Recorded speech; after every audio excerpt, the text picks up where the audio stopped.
everyone. I would like to call the February 26th Historic Landmarks Commission meeting to order with a roll call, please. Thank you, Vice Chair Uli. I'll start with Commissioner Butler. Here. Commissioner Dorden. Here. Commissioner Ensberg. Present. Commissioner Lenvik. Here. Commissioner McClure. Here. And Vice Chair Uli. Present. We have a quorum. Thank you. Our chair is out, which is the reason why the substitute is managing the meeting. Vice Chair. Yeah. This brings us to our first order of business, public comment. So if there are anybody, the two of you primarily, want to talk to us about anything on the agenda, now's your chance. Seeing nobody in the room. Yeah, so I don't currently have any public speaker slips, and I did explain to them how it worked. We do have one attendant online. If you would like to speak during general public comment, you can raise your hand. You would have 2 minutes to speak. But I'm not seeing any raised hands, and I will acknowledge that we received written correspondence from Rick Clausen. I'll give it back to you. Thank you. Close public comment. Brings us to item B, approval of the minutes for February the 12th, 2025. I move approval of the minutes There's as a- written. Thank you. There's a motion. Second? There's a second. Any discussion? Any edits? No. We all look to Commissioner Ensberg for our edit guru. Seeing none, roll call, please. Okay, Commissioner Butler. Yes. Commissioner Dorden. Yes. Commissioner Ensberg. Yes. Commissioner Lenvik. Yes. Commissioner McClure. Yes. And Vice Chair Uli. Yes. Motion passes. Thank you. Brings us to item C, approval of the minutes for the consent calendar of the same date, February 12th.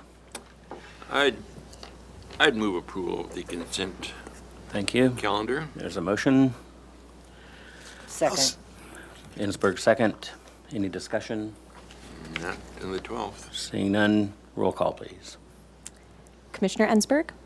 Yes. Commissioner Lenvik. Yes. Commissioner McClure. Yes. Commissioner Butler. Yes. Commissioner Dorden. Yes. And Vice Chair Uli. Yes. Motion passes. Brings us to item D, ratification of the consent calendar for today, February 26th. Vice Chair Uli, could I just ask a quick question about how the minutes are listed on the, we go online and we see them all listed there for us to review in advance of the meeting. Why are the minutes of January 29th, why are they listed there? Do you know what I'm talking about? Are you asking through the chair to Online, commissioners? yeah. Yeah, I'm asking the January staff on, yes, thank you for that. Yeah, sorry.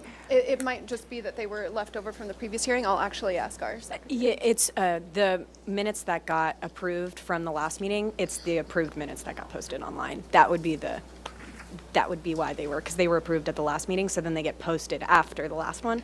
I don't remove them until after this meeting. Oh, okay, Yes, thank you. and to further clarify, they were originally posted when you reviewed them before the last hearing on the 12th. You were reviewing them in draft form, so then our admin staff reposts them in their final draft form.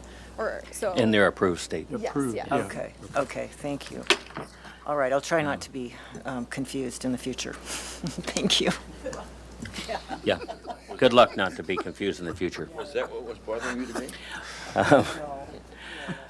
I think all we're looking for is roll call. I think we got a first and a Let's second. hear a report on it. Yes, pardon my interruption through the chair to the rest of the commission. I'll go through the motion for the consent calendar on today's consent hearing, February 26th. There was only one item on the calendar. It was 123 East Carrillo Street, which was continued indefinitely with the comments that the street-facing glazing should not be reflective. 2 east or west-facing plaster walls should be carried through, and 3 clay tie detailing at the parapet is acceptable. And that is all for the consent calendar. I don't have anything to add to that. Do we have a maker and a second for the motion? I believe we do. Did you record that? We'll ask again. I think you made the motion. I made the motion. Got it. Okay. Yeah. And I think you seconded it. Okay. Yeah. So Limvick and Ensberg. Then Commissioner Lenvik? I'll take the vote. Yeah. Commissioner McClure? Yes. Commissioner Butler? Yes. Commissioner Dorden? Yes. Commissioner Ensberg? Yes. And Vice Chair Uli. Yes. Motion passes. Thank you. Thank you. Brings us to E, announcements, requests for continuances or withdrawals, future agenda items, and appeals. Are there any announcements? Thank you, Chair Uli. One announcement from staff today, item 4, which was, let me Continued? go back, 276 Cannon Drive was postponed indefinitely at the applicant's request, and that is all for announcements from staff at this time. Thank you. Any other announcements by anybody else? Seeing none, we'll move on to subcommittee reports. Are there any? Not seeing any? I have, Go ahead. thank you, Vice Chair. This maybe is in the wrong order. I just had a question about, we received about the stone pine trees historic element, I'll call it, on Anapamu Street that we've been, involved with over the last several months, and which we got a letter from the public, from Mr. Clausen about it, as part of this meeting, where there were concerns about how it had come back, or had been reported by staff after it had been approved by City Council, and how it came back. And he brought up issues with it, and I understand that it may have been pulled from the council agenda yesterday. So I'm wondering whether or not this was, it was really about how it had been reported, and that there was questioning of the accuracy of the reporting, or the, not reporting, the documentation that would then go forward for approval by the council. And this is what Mr. Clausen brought up in his letter. So I'm just asking whether or not you all, saw his concerns. It certainly brought some concerns to my mind, and I don't know whether or not it's appropriate for us to revisit this, or Pardon how my do we- interruption, through the chair to Commissioner Ensberg. This would, I'm not sure if you're requesting a future agenda item.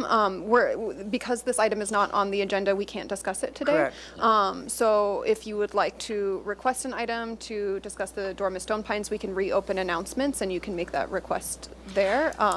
Otherwise, we can't discuss it. Okay. Mr. Chair, Yeah. as I read it, there was an Yep. And We're not pardon talking my about it. interruption, Gotta be yes, careful. Yeah. we cannot we discuss can't- it at we this can't time. talk So about it. if It's not on we, our we, it was the resolution was poorly drafted.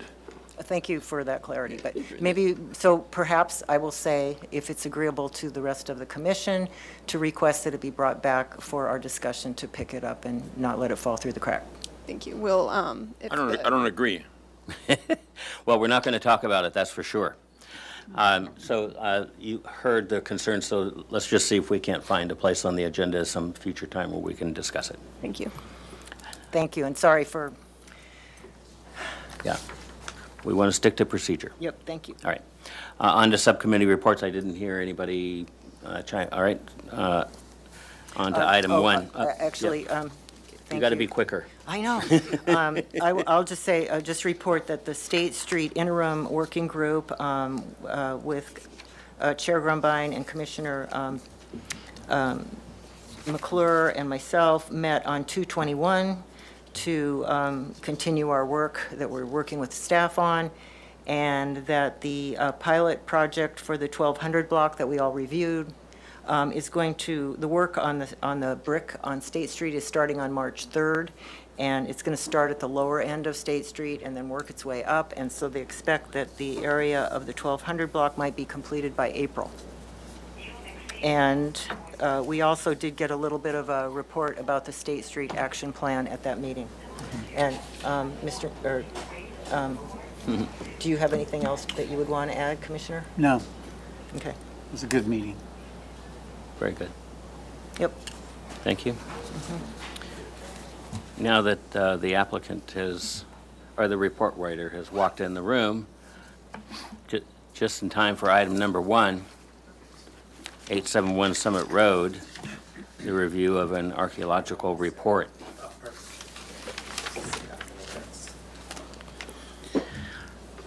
Welcome, Mr. Stone. Please Good tell us who you are. afternoon. Vice Chair. again we meet. Third meeting in a row. This is really great. We have to stop meeting like this. Dr. Stone. Mr. Lenvik. So we've heard that Professor Glassow, Emeritus, has provided his grace. That's Great. that's what you're here to tell us, a summary of Yeah. your report and Oh, really? what you can disclose Is that what it was anyway. on here? This is a very interesting project site in that it's not particularly urban. It's up in the foothills. It is adjacent to two drainages on each side. And that's particularly of interest to archaeologists since fresh water is one of those environmental considerations that suggest this project site has potential, greater potential for prehistoric archaeological resources. So the survey indicated, the background research as well, that there are no archaeological sites, 8 previous investigations completed within a quarter mile. The survey was very effective. We had what's called good ground surface visibility, which meant we had access to actually looking at the project site ground surfaces. There is an existing single-family home that would be removed and replaced with a new residence. What is particularly interesting in this project site is that a new bridge would be constructed from Summit Road to the project site to allow access. This access has been provided in the past by a pedestrian bridge, a walkway. So this indicates a different type, little learning experience for you, a different type of consideration in that the bridge, the proposed bridge, requires pilings which extend quite deep on either side outside of the creek banks. But there is the potential in this type of context for alluvium over the millennia, in the past 10,000 years, to have been deposited during periods of intense precipitation. And that alluvium coming down from above the project site can potentially bury a living surface that was occupied several thousand years ago. So we have to pay particular attention to not only the ground surfaces of the creek banks, but the creek bank exposures themselves. So we did this. We were able, I'm not sure if you had a chance to look at the photographs, but we did take a look at the creek bank exposures as well as the ground surfaces to ensure that there was no potential for this alluvium in the past 10,000 years to have covered a living surface that could only be seen within the creek bank exposures. And this also was negative, was a result of no prehistoric archaeological resources. The home was first built in 1949, so the potential for historic deposits is not present at this particular site. So we feel very secure in our findings that the project would not result in any impacts to archaeological resources. Thank you. Thank you very much. Open public comment. Anyone wishing to comment on the project can do so now. Thank you, Vice Chair Uli. I do not currently have any speaker slips for this item. We do still have one attendant online, but I'm not seeing any raised hands. And we did not receive any written correspondence for this item, so I'll give it back to you. Thank you. We'll close public comment and bring it to the commission for questions. Comments? Commissioner Jordan. No, Oh, you're getting ready. I'm getting ready to vote. All right. Don't look like there are any questions or comments. Is there a motion to accept this report? I make a motion to accept the archaeology report for 871 Summit Road as presented. I'll second that. Thank you. Okay, I'll take the vote. Commissioner Jordan? Yes. Commissioner Ensberg? Yes. Commissioner Lenvik? Yes. Commissioner McClure? Yes. Commissioner Butler? Yes. And Vice Chair Uli? Yes. Motion passes. Thank you. Thank you very much. Thank you, my pleasure. We'll see you again. Yes, you shall.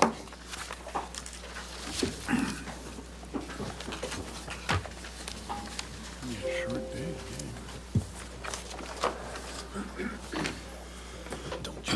This brings us to, 10 minutes too Yeah. fast. this brings us to item number 2, 1533 State Street, also referred to as 1529 State Street.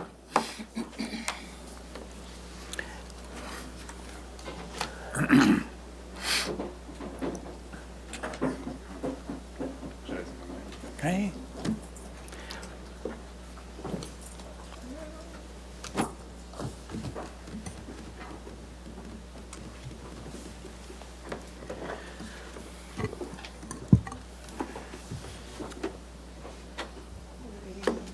All right? Will.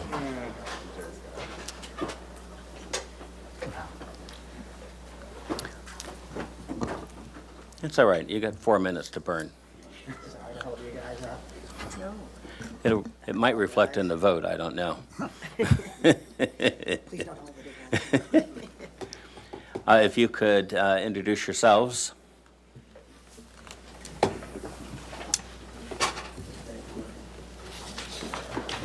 Raise my chair a little bit. Jay Blatter, Jay Blatter. Make sure the green light's on. Oh, now it's on. There you go. All righty, Jay Blatter, principal with HBA Architects, representing the client. We'll get back to you. Carl Bankert, HBA Architects. Courtney Jane Miller, landscape architect. All right, thank you. Any staff comments? Thank you, Vice Chair Uli. So this is the second time this project has been presented to the Historic Landmarks Commission. The applicant has come back looking for positive feedback on the overall design. As mentioned at the last meeting, this project is triggering an open yard modification. And just to be clear, when we look at the floor plans for the project, they are meeting the required amount of open yard, just not the location, because a portion of it is in areas that are fronting the commercial element of the project. So there's a commercial component at the ground level. So part of the open yard that's shown is included in that area, as well as another portion of the ground level. So they are looking for positive feedback on that item. There are some elements to the project that include interior amenity space for the residential units, so that offsets some of the outdoor open yard by providing indoor space. The other item that's being requested at this hearing, which the applicant can go into further detail, is a exception from story poles for this particular project. So again, we're looking for positive feedback on the overall design consistency with the findings that you'd be making at project design approval. And the next step for this project would be to go to the staff hearing officer for the open yard mod. And if you have any questions, I'm here. Thank you. So our action, if continued, should be continued to the staff hearing officer. Correct. All right? Do we have the minutes? There they are. Through the chair to the rest of the commission, if you'd like, I can go through the minutes Thank from you. the last hearing. One, most commissioners feel that with more information, they may be convinced to waive story poles. 2, return with 3D aerial views showing the project's relationship to adjacent properties, include street elevations down Arriaga at least 2 properties over, show El Prado Inn and adjacent buildings down State Street. In video form would be ideal, but it is not required. 3, return with solar studies tracking shadows throughout the day and showing the impact the massing will have on adjacent neighbors. 4, the commission thanks the applicant for the adjustments that have been made since the one-time pre-application consultation. The project is continuing to go in the right direction. 5, study the inside corner at State and Arriaga, break down the 4-story massing so it no longer feels like a 4-story blank wall. Suggestion for wrapping and or extending towards Arriaga. 6, the commission is concerned about the operability of the commercial space. 7, the commission is concerned about bike parking for the public. 8, study increasing the internal open space to maximize open space for residents. 9, adjust the door and window openings to have a greater wall to window ratio. Study historic examples and the neighbor next door in terms of proportions. 10, the commission loves the arcade. 11 suggestion to study the building on Pedregosa and State, as well as the Baylor Lobero building for examples of wall-to-window ratio, balconies, and details. The motion was made by Uli, seconded by Ensberg. Houts and Lenvik were absent, so Commissioner Lenvik, if you can let us know if you watched the recording of that video so you can participate in comments today. I did not watch. Thank you. All righty, members of the commission. What I'd like to do is go through your comments, just to summarize. I think we had a lot of good positive feedback at the last couple of meetings. This is really our third time. We had a courtesy review early on. There's been a lot of movement on the project in terms of the massing. We've modified the massing per your recommendations to have it more transitional from the State Street side where it's 4 stories to now we're just a 3-story and actually reduced height along the side adjacent to the neighboring building. I think, and I'll ask you a recommendation. I did make some printouts that are not different from what you're looking at, but I annotated these to help you follow my comments, or if you'd rather me just, Sure.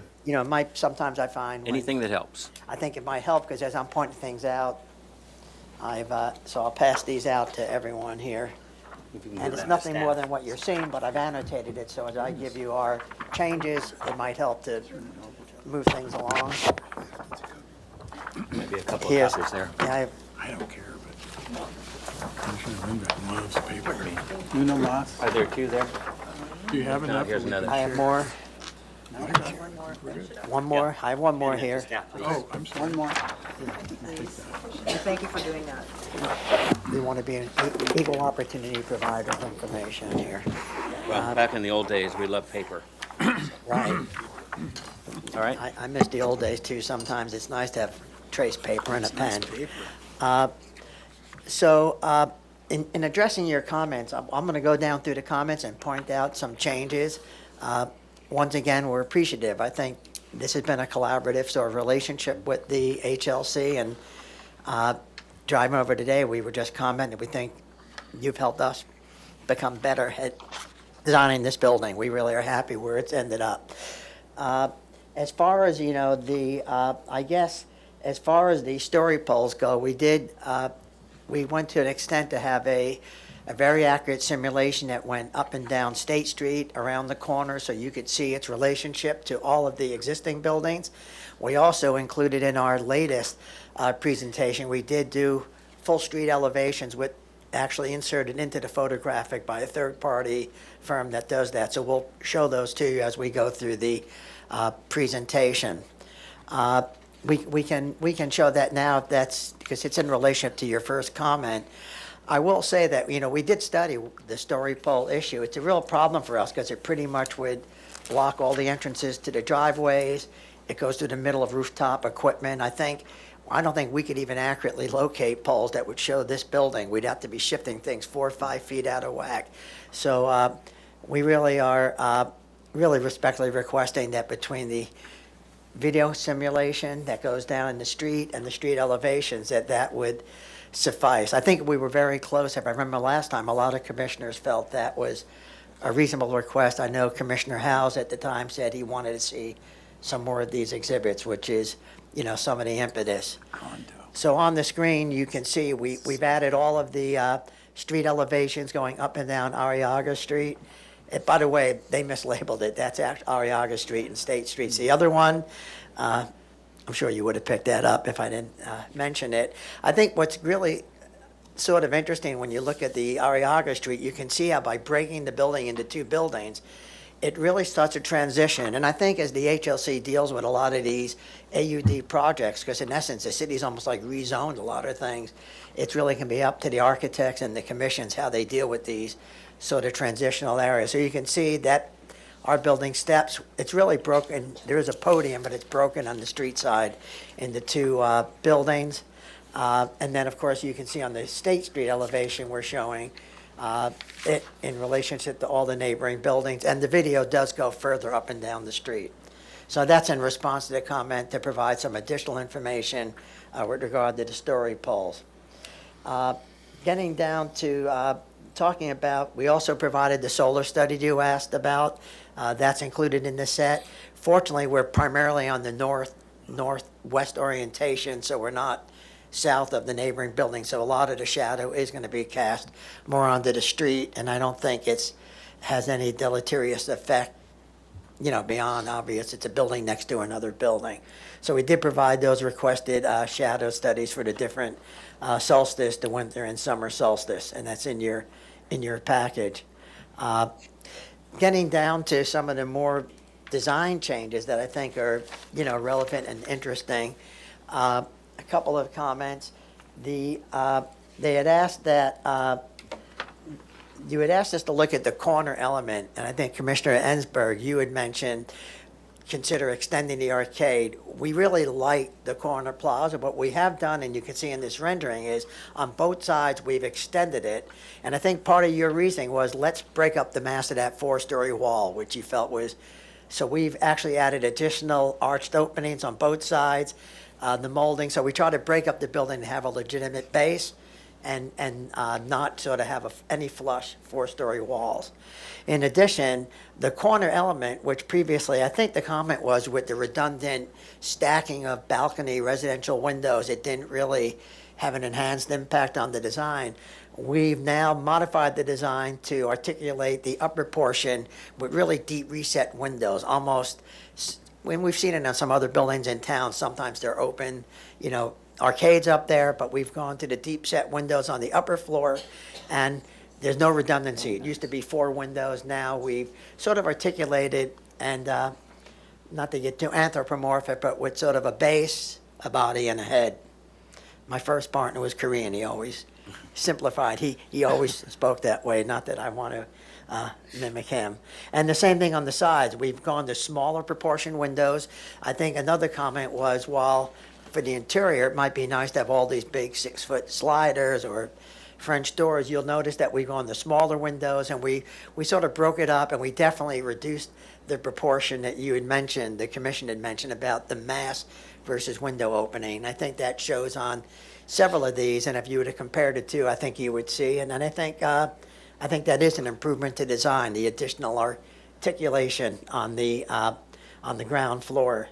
As far as, I know there was some concerns also about, we are working closely with the Cantwell's Market. Now it's the Isla Vista, group out there. And I think we're very confident in the functionality of the indoor-outdoor dining, the main entrance into it. We did enclose, you'll see on the left side, that used to be a lot of open stairs. Due to building code issues and proximity, we've enclosed those stairs because it turned out to be a CBC building code issue, but we've stepped it, so it's not a box.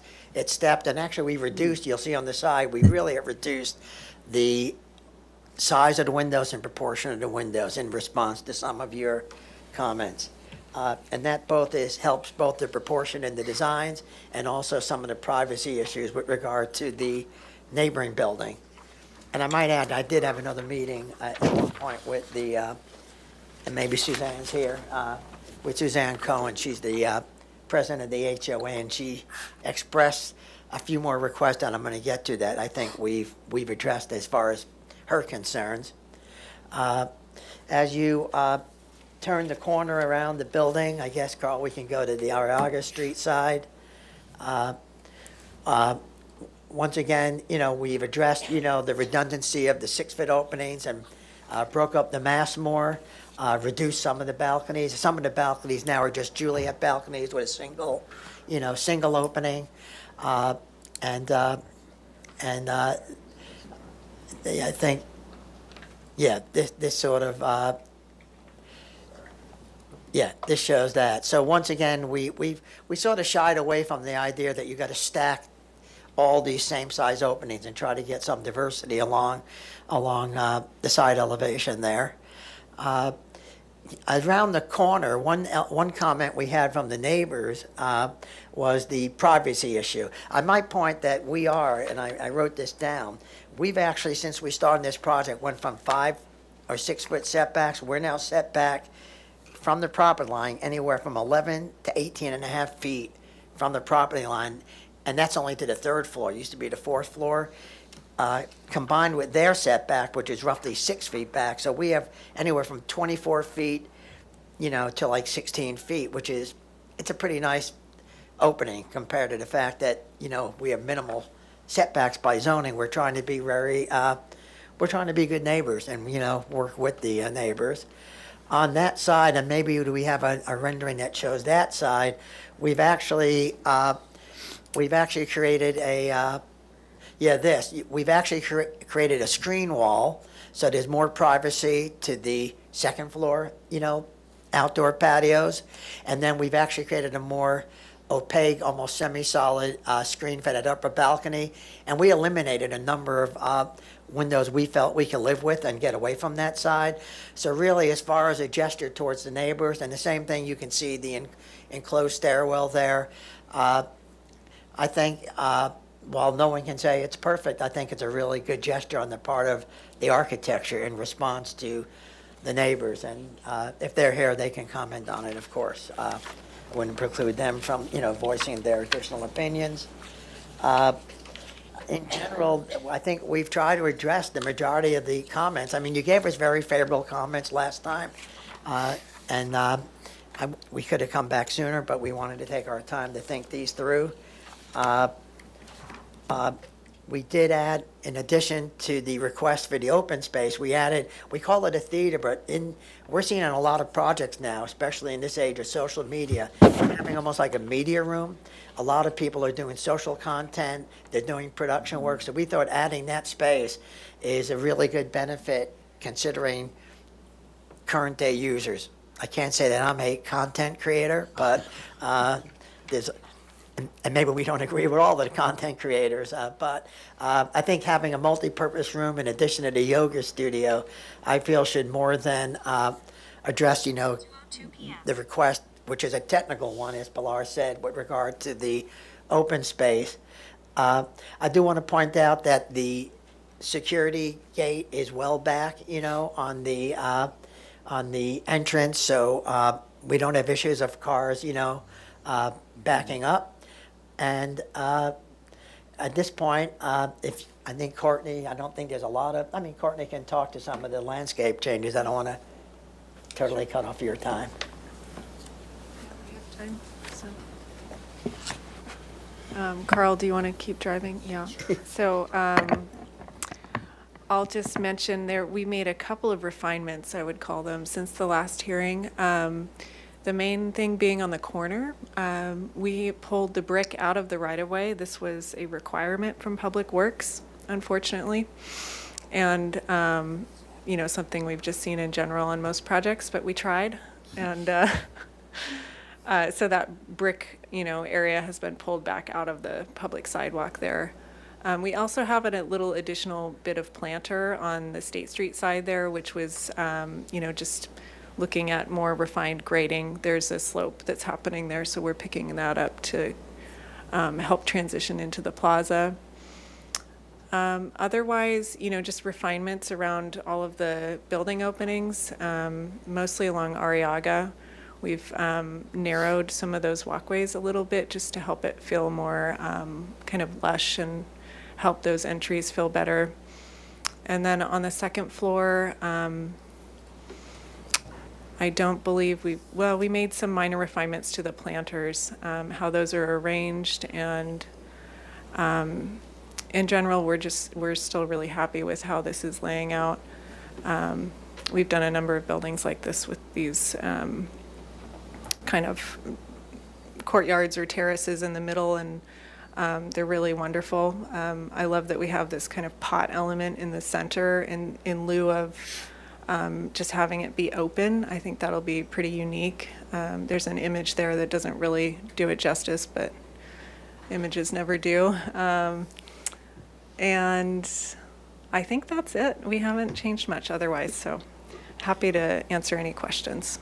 Yeah, if we have a few minutes, I know that we're not here for preliminary design approval, but we have started to provide you with the intention of lots of our details, and we included that in the set. And most of these are intended to be consistent with, the guidelines in terms of deep recessed openings. We've got a nice this shows a little bit of the arcade. We're thinking of ceiling treatments and starting to think of lighting fixtures and tile work, some of the wrought iron work.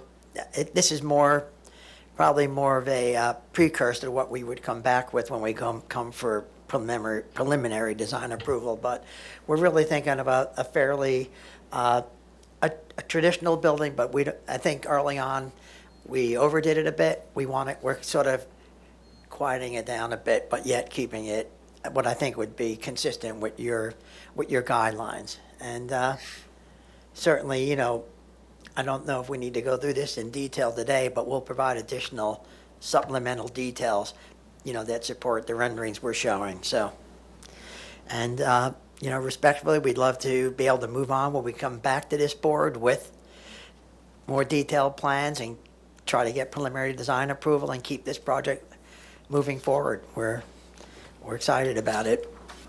Thank you. Does that conclude your presentation? It does. Thank you. We'll open up public comment. Thank you, Vice Chair Uli. I don't currently have any speaker slips, but if anyone in the audience would like to speak on this item, they can fill one out and bring one up to me. And I'm not seeing any movement. We do still have an attendant online, but I'm not seeing a raised hand. I will acknowledge that we did receive written correspondence from Jason Wilson, Jim Youngson, Stacy Kaplan, Spencer Cole, Kim Madden, Daniel Mugtatter, Valerie Cantella, Kristen Miller, Tyler Wellahan, and Rajiv Bajaj on this item. And I'll give it back to you. Thank you. Close public comment and bring it to the commission for questions. Commissioner Butler, your light is on. I don't know if you are, Jordan.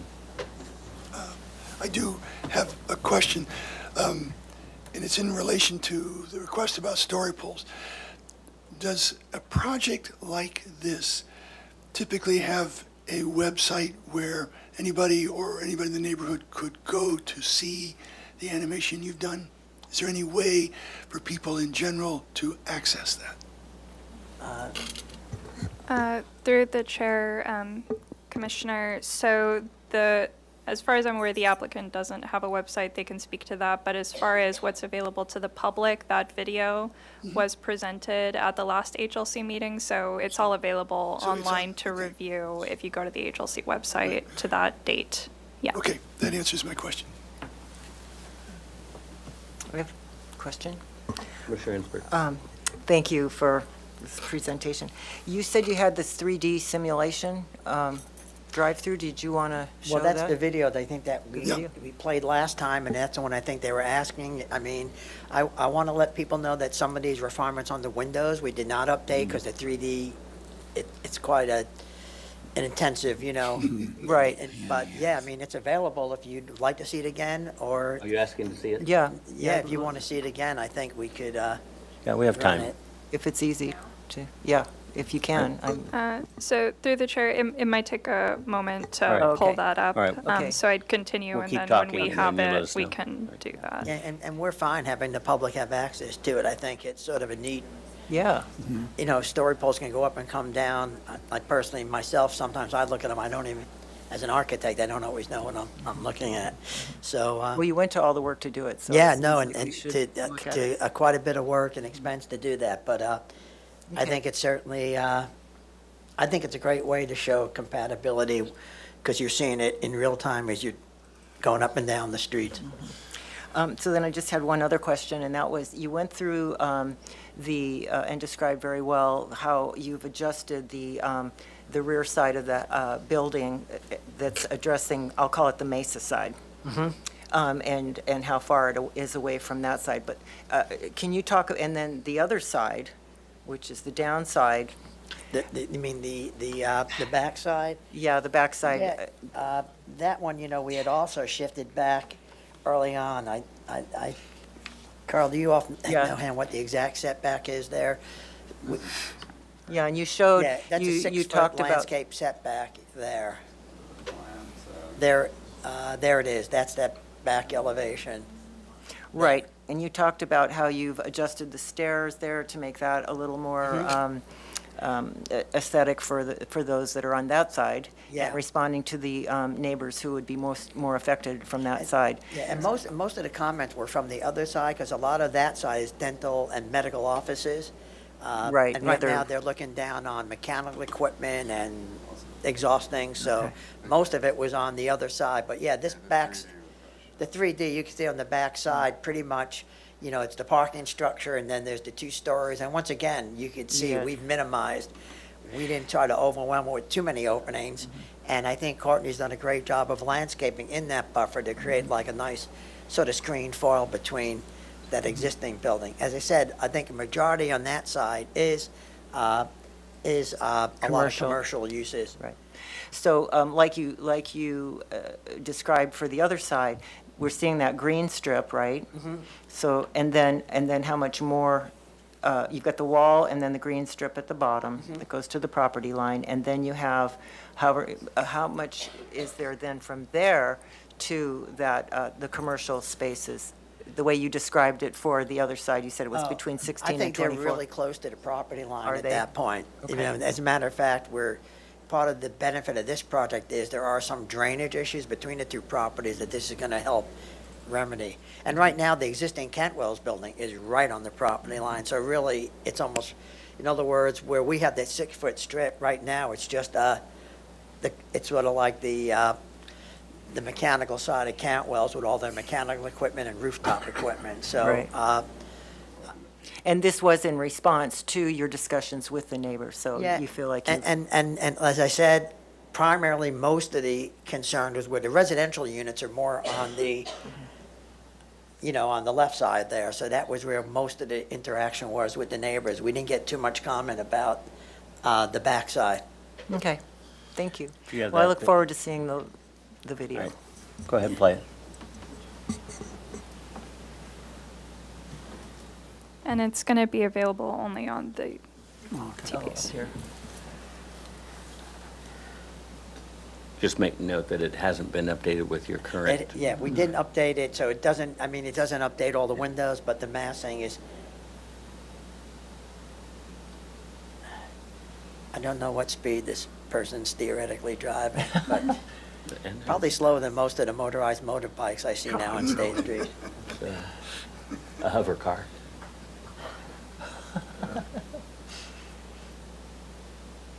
It's interesting because I met with Tom Meany, who was one of the first ones to do this, and he was the one who was sort of giving me some input on a better way to show relationships, so.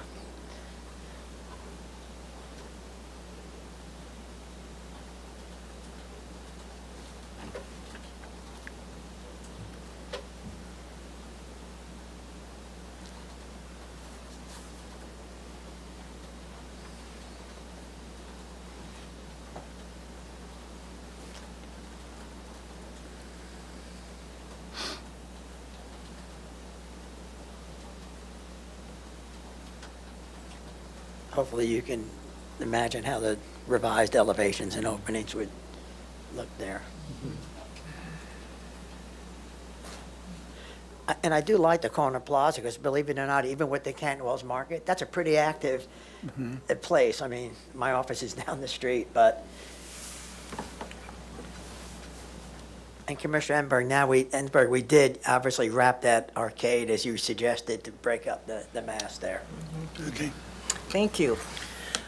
Mr. Questions? Chair, I have a question for the planner. So we have commercial projects, and the landscape's supposed to be 100% drought tolerant. And then we have residential where it can be 80/20. What is this? Through the chair, yeah, so it doesn't default to single-family water use requirements, so yeah, they'll need to meet 100%. Okay. Yeah. There's a few things on the plant list that, I know it's preliminary. Commissioner Butler, you have your light on? Oh, well, Courtney, is there any room in the back to put trees between the very back of the building? I'm just thinking, that's the question. In the back, meaning the south side that we were just looking at? Yes, we Yeah. have a number of palm trees back there. You can see on the first floor plan. Yeah, so Okay. trying to strategically locate, the darker green is a Washingtonia at the moment, and the lighter green is a Kencha, which will be changing because of the water use. And yeah, we wanted to have some varied height. The Washingtonias will get nice and tall, and then the Kenchas not as much. So there's some differences in where the Variation. canopies or, fronds, I guess, end up. And then we're planning on doing some vines on the building as well. There were some, patterned openings in the garage level, and so in between those, we plan to do and kind of try to cover that whole wall with vines. Commissioner Doherty? Your light is on. Comment, but I finished my Oh, all questions. right. I just All right, on to comments if there are no questions. Commissioner Doherty? I have a comment about story poles. One of the reasons you put story poles up is so that to make clear the design intention in terms of massing, not necessarily detail. Nobody sees the window details. So if we say you don't need to put story poles up, I want to know that there's a way that interested parties can still have access to what the design intention is in massing. That's why I was interested in, is the animation accessible? And if it's on a city website, that satisfies my concern that it's accessible. And again, the story poles don't give you details of fenestration or anything like that. That's about the design intention. And I'm satisfied that the animation conveys the design intention in terms of massing. So I would support not needing story poles. Thank you. Mr. Chair? Yes, Judge Butler? So first of all, when you first presented, I thought you had a really strong approach. And what you've done today, I made a couple notes as you went through them that have really taken it. I appreciate your attentiveness to our comments from the last one. So I appreciate it's more simplified a little bit. The window treatments, the addition of arches, the whole window solution, I think, is definitely a step in the right direction. I think that was really good. So the overall changes, I think, add to the building, even though they simplify what's there. I think you did a very, very positive role with that. And obviously, you'll be back when you have your materials list and all that stuff. As for story poles, yeah, it's always a concern. First of all, that's our default. By default, you do story poles, so that's the start there. And then secondly, it is an expression to the community that, hey, something's going on here. So I wonder if, and I do appreciate the fact that this is a living commercial interest, so there's a parking lot. I actually live, anyway, I know the area pretty well. So I wonder if there might be a compromise, something that just simply plots the corners of what's going to go or something, because I still feel that though having a website, which would be a great idea, you got to know about the website. You got to get the word out. You got to communicate it. And it is a very mixed area between residential and commercial. And then additionally, next to the El Prado, this will be the monster building, right? The big building, the only 4-story, am I right? I think yeah? So For it's- now, yeah, I the mean, they've po- it's- rezoned this whole zone, of course, with Of the course, ADU, but it's going to be the largest of the most recent developments in the neighborhood. So my desire is to sort of default to the side of the local area with some sort of physical manifestation of what is coming. The challenge for us, and I did actually create an exhibit, I started looking at, and I think it's where the 4-story mass is, it would pretty much literally, it would take away all the driveways, I think one pole is right in the middle of the Cantwell's door. One is running right into the middle of a piece of mechanical equipment. So I feel, Heidi? I feel it's very challenging, in other words, because if you start saying, well, we'll shift this one 4 feet out of whack, that one 4 feet out of whack. And my concern with story poles is when you're doing, especially, it's one thing a modern box building, but when you're breaking mass up with a lot of articulation, I don't know if story poles really do much more than raise speculation, but not really information. So I hear what you're saying, and maybe if this was an open lot, I could do it. Right now, the corners you're talking about would literally be right in the middle of those driveways, right in the middle of the Cantwell's entry door. One of them would almost block access to the neighbor's trash thing. So it's complicated, which is one of the reasons why we're, respectfully asking that in this case, posting the video would suffice. Pardon my interruption, through the chair to City TV, if you don't mind bringing the camera down so we can see the plans that are on the table. Through the chair, vice chair as well, just to add, so it's one of the items, and ultimately it's up to the HLC's discretion whether the HLC wants to waive story poles completely or only partially.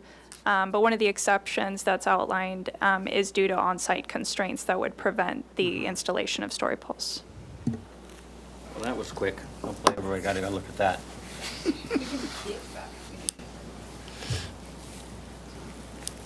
Commissioner Butler, I'm done. Commissioner Jordan. My understanding is that you have been in contact with the neighbors during this project, okay? My only comment that I'll make is obviously density, the massing is the local issue, and that the legislative parameters within which we're all operating now are promoting greater density and therefore greater massing. And that historically, this town, the legislative parameters tended to promote a low-rise city with only a handful of exceptions to that, which we all know. And the legislative parameters have changed. And my concern is the story polls are going to tell us what the neighbors already know, that this is going to be a big building, and which the legislative parameters are saying, this is what Santa Barbara now is building. You're the first, but you will not be the last on this stretch of State Street, in my opinion. And I have to say, look, we love Santa Barbara. We're respectful. I mean, we work on projects where people say, let's use state density bonus and go for a 5-story building, go for an extra 11 or 22 feet. We've tried to actually stay within the zoning and lower. So you're right. These are going to be challenges. The state is really pushing for higher density housing, and I think it's up to a collaborative effort between the real estate development community, the boards, and the architects to say, not push it to the furthest level, which we have taken that constrained approach. And let me just add, I'm no fan of the current legislative parameters within which we're working. I just recognize I understand that's that. what's there. Yeah. Any other comments? I can't comment or whatever on the project, but I want, regarding your presentation and how it relates to conveying to the public what's going to be happening here, I think that you've done what we asked for by showing the buildings adjoining and actually going up State Street. You've shown them on your sheet A 3.1A. And my suggestion would be that you've rendered those buildings, adjoining buildings in relatively good detail. If they had some color on them, so that, did I miss that? Yeah, we rendered one, and then we had the simulation I'm model. looking at the one on, Yeah, we on had the this, submission. that's a great comment. We had the simulation people actually do Yeah. Okay. really photorealistic.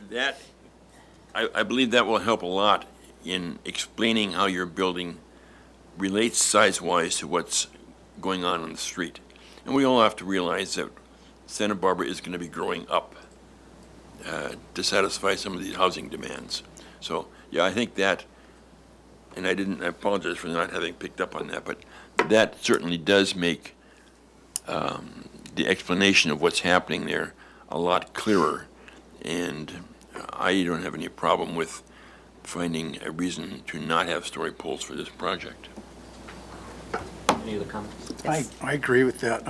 I think that the video shows these new elevations that show adjacent buildings, the safety. I mean, if you had a 50-foot pole in a parking lot, so there's a safety factor, an impracticality factor, and some people have done a QR code sign that refers you to to some of this web action.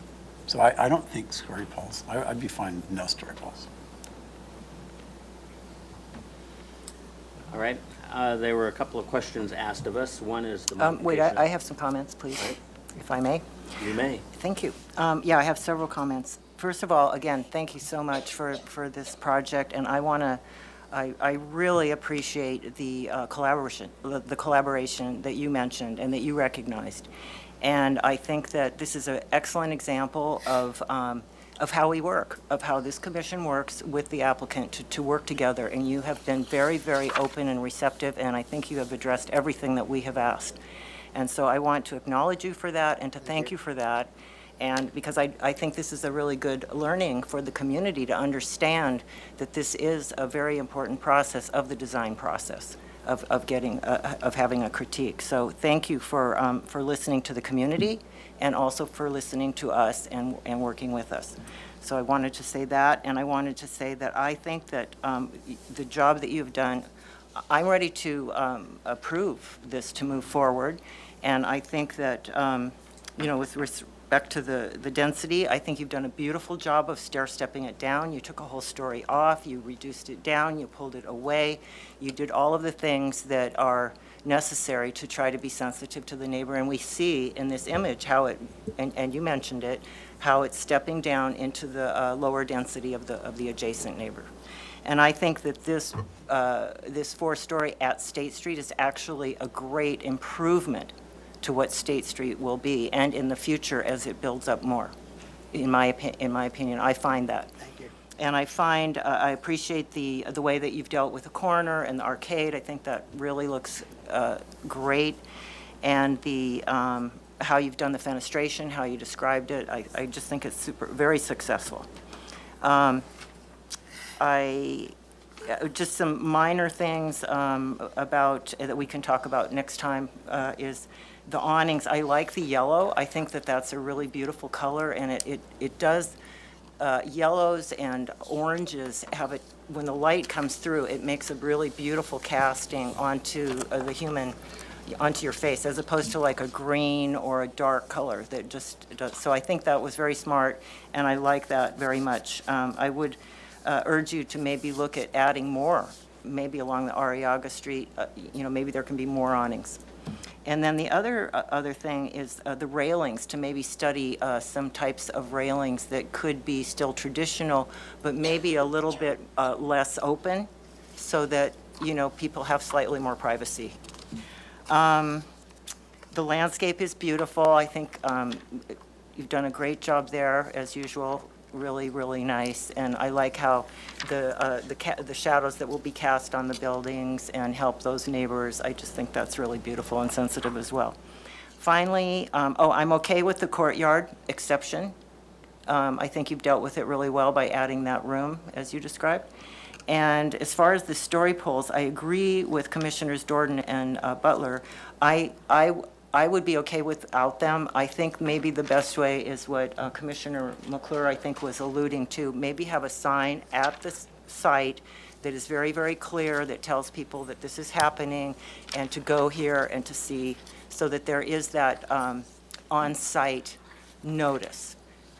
Maybe that's a compromise way of dealing with that. So thank you again, and I think you've done an excellent job.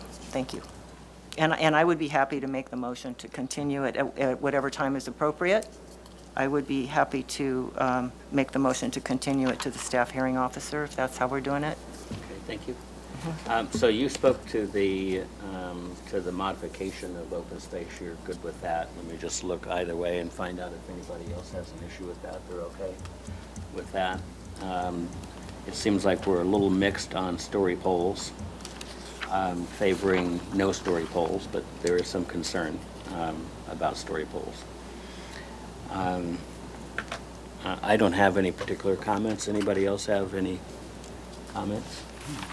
All right, let me read out my comments then, if you want to make a motion after I do the comments.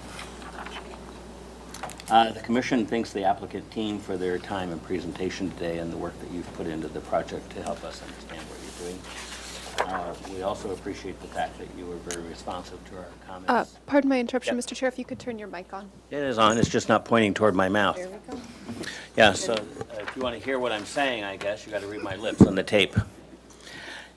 The Commission thanks the applicant team for their time and effort today, and also being responsive to our comments.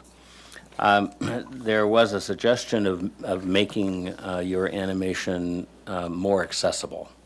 It seems to me relying upon the city's website is a circuitous way to find the video itself. And so I'm suggesting you put it on your website, and that following Commissioner McClure's suggestion, put some kind of didactic poster or something with a QR code at the building so people can get to it, right? Make it as accessible as possible, because that is a key piece of evidence for us understanding the project, and I think that might satisfy those who are still interested in story polls. With respect to story polls, this exhibit is really helpful for us to understand how challenging it would be to put story polls on the property, but would suggest, at least at the corner, that you consider story polls at the corner that you can do, because as commissioners have indicated, that's an indication to the neighborhood something's going on. Of course, all your neighbors know what's going on, but nobody else outside that circle necessarily knows what's going on. So I would explore doing story polls at the corner as a way to prompt feedback. I didn't hear anybody comment in particular about the architecture. We're happy with windows, arches. You had some comments. So, am I missing anything?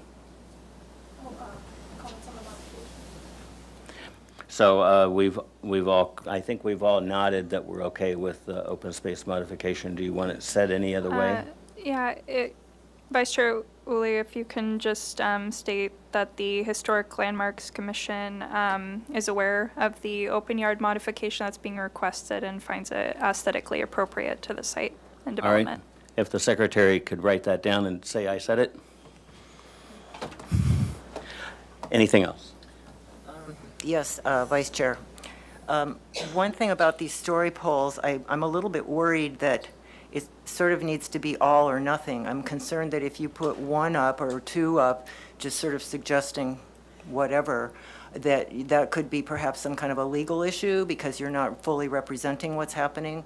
So I'm a little concerned about that, and that's why I'm saying maybe the best approach in this situation is to have a large sign, not a small sign, a big sign that's posted on the Cantwell's building Or a or link to the someplace video. very prominent that says, that has the image of the project proposed, and then says, go to this website to see the simulation. Then I think that I'm okay with that. does. So through the Vice Chair to Commissioner's feedback on that. So we do have an AUD sign requirement, so that can show a rendering of the project, and they can provide information on how to access the video simulation on that, if that's acceptable. Yeah, we'd be happy to go to the Right. 100th yard to do that, because I do think even a corner story pole is very problematic. I'm good with that.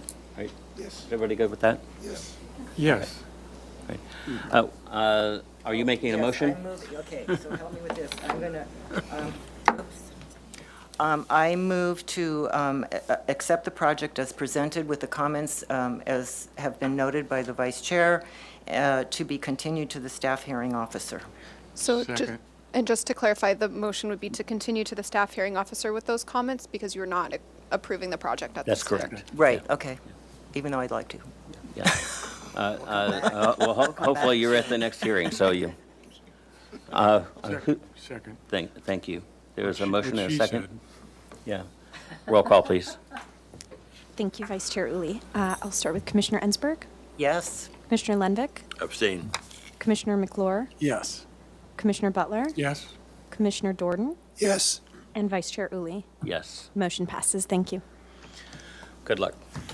Thanks, everybody. Very nice project. Thank you. You've done a good job. Made us all feel good. All right. I appreciate it. And of course, that's what it's all about.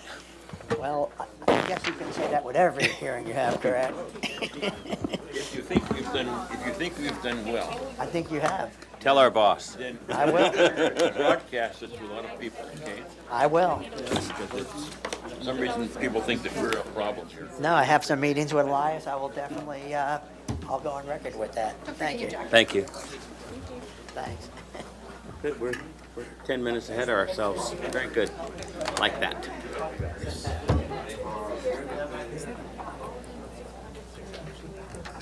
Boy, I don't think we've seen this many people in the room in a long time. We're outnumbered. I don't know why it's back. Well, it's here for archaeology, right? Or, I mean, Thank you. I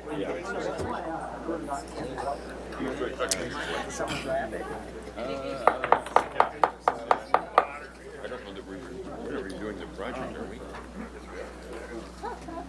we? We haven't adjourned.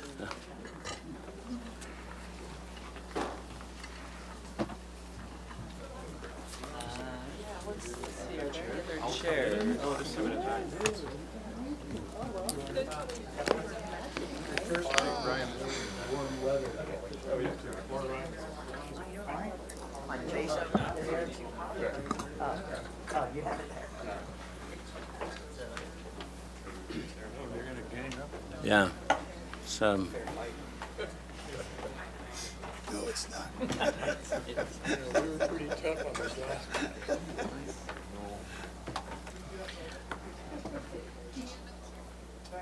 There's one back in the corner. Okay. Yeah. All right. This brings us to item number 3, our last item. Wow. Isn't that nice? You breaking this stuff now? I might have to pay for that. There goes my per diem. Yeah, exactly. This brings us to item number 3, 531 East Ortega Street. It is a continued item for concept review. There's a request to accept a Phase 2 historic site structures report prepared by Post Hazeltine. Phase 2 concluded the proposed project meets the Secretary of Interior standards for rehabilitation. Therefore, the project impacts on historic resources would be less than significant. Please tell us who you are. Michael Stroh, DMHA.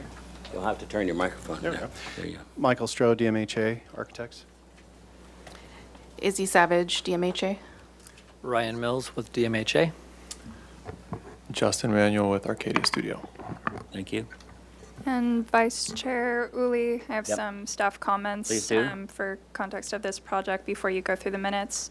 So since the Historic Landmarks Commission last reviewed this project, it did go to the Planning Commission and received approval of a development plan for the non-residential square footage that was proposed on site, as well as a conditional use permit to allow the school use, as well as a modification for some relief in the interior setback. The project is here for concept review, but we are looking to receive comments if the project is ready for project design approval. Since that time as well, there's been some slight revisions to the design that have warranted an addendum essentially to the prior Phase 2. There was a Phase 1, a Phase 2 that was accepted, as you may recall. And then now this has the Phase 2 representing the current design of the project. So you can take action on the report today, and then essentially we're looking for positive feedback on the design so that they can move forward next time with project design approval. The reason it's not here for project design approval today is because they've added some additional non-residential square footage. So until that item is resolved, it's really a small physical education room that was added. So we're looking at that, but it will be ready for project design approval when it comes back, provided the plans have sufficient information for you. Thank you. All right, thank you. Take note that this is an A and a B kind of thing. We typically pause the B part so we can hear the report part and then come back. So, Yes, thank you, Mr. Chair, through the rest of the Commission. Before I go through the minutes, yes, I just wanted to remind the Commission that the procedure for when we have the Phase 2 along with the concept review of the project, we will review the plans for the project first, then the historian will come up and present the conclusions to the Phase 2 report. Then you will vote on the report first before you make your motion for the concept review. So with that, I'll go to the minutes. The motion from the last hearing was to continue to Planning Commission with comments. 1, the project is generally consistent with the project compatibility findings. 2, the Commission is supportive of the modification in terms of the aesthetic appropriateness of the development. 3, the Commission thanks the applicant for the great presentation, additional design improvements, and listening to previous Commission comments. The project is beautiful as presented and the courtyard is nicely done. 4, add a cap, roof extension, molding, or other profile to the top of the gym and theater. 5, study less bright shades of white for the plaster. 6, study the glass railing design. Some commissioners feel that the railing design does not need another railing language. Wrought iron is suggested given the proposed school use and because the project already has wrought iron fencing as a base language. 7, simplify the plant palette. The Commission understands more information is forthcoming and the decision from the city arborist of the street tree for the site, with the decision from the city arborist of the street tree for the site. 8, study the windows on the west elevation of the gym and theater with the geometry of the other windows on the site in mind. Consider breaking them up to look more residential. 9, study the administration glass box element to add more expression on the corners. Some commissioners feel that the glass box element is not successful. 10, add trees between the neighbors and the gym on the north side of the property. 11, the Commission feels that the 3D presentation, site sections, and neighbor studies were sufficient. Story poles are not needed. 12, the size, mass, bulk, and scale are appropriate. And 13, the historic resource on the site was addressed appropriately. The Commission appreciates the changes and additions to the site. The motion was made by Uli, seconded by Jordan, and Commissioner Drury was absent, and he is also absent today. So that is all. Thank you. Good afternoon, members of the commission. As Heidi said, the last time we were here, we were continued for a planning commission approval with seemingly very good comments. The last time it was presented to you, it was by Cornell, and we have taken the project that much further in terms of development. And so we are here today to present to you where we've taken that design with a very similar program to what was presented and approved, with some minor modifications here and there, obviously some adjustments for code and egress and things like that. And we do feel that we, despite some additions in terms of square footage, we do feel that we are, it would be appropriate for us to ask at least for a straw vote, if you will, for PDA, so that we can kind of weigh the temperature of the board in terms of whether or not the project is ready and sufficient. And so we are well into construction documents at this point, working with the school to get them open as soon as we can. Ryan? Yeah, and I'd just like to add, before we jump in, Mike will take you through the plan changes and sort of the organizing principles. Then we'll take you through like a 3D walkthrough, and probably during that walkthrough hit all of those, the board's, the commission's comments from last time as we go. And then we'll do that fairly quickly. Are we still about a 15-minute run? Mm-hmm. And then we have lots of information, so we can go back and answer any questions you might have at the end. So that's going to be our approach. And then I think it's just important to talk about the handoff. So we view this as a continuation of the project this commission and saw and planning commission saw last time. And we're just sort of layering in kind of the next level of brush strokes. And so our starting point, which we'll show you a diagram in a little bit, was really kind of trying to add the materiality, add the detailing, and add kind of the soul of the school. Once this board was comfortable with the mass, bulk, and scale, if you will. And so what we did is we kind of had a lot of great conversations just about Providence itself and, you know, their motto of truth, beauty, and excellence. We spent a lot of time thinking about that. And then even just in general, their greater philosophy of balancing innovation and advancement with like classicism. You know, there's a place for both and finding the balance. So we actually found that to be like a really great idea to try to let the architecture do the same thing. So we'll show you how we think we did that. But so why don't we start with the plans? Sure. So The site plan configuration is relatively similar to what you've seen before. We have the existing 1964 Robert Hoyle single-story block building that is sort of the nature of the historic review of the project. And as we've just developed the program with that building, we haven't made any significant changes to it, with the exception of just working through the fenestration design with Nicole Hernandez and going through just sort of, again, where we are adding some small elements, and we'll go through those as we go. And so the program for that is, again, it's just a main common space with classrooms down the western side, and then the admin section of the school on the eastern side. The new building, as we call it, is still a U-shaped building with the gym tucked into the back. We have several classrooms flanked on either side, and then the admin main primary entry to the admin space there, right at the building entry, around that central courtyard, which is just sort of the gravity point for the entire campus.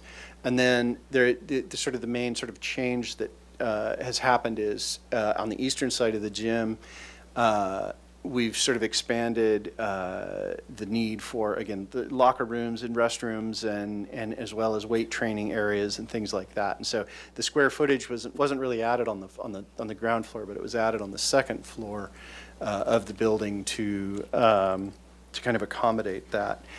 And you see that's actually that PE room, and that's the additional square footage. If you could go back to the site really quick.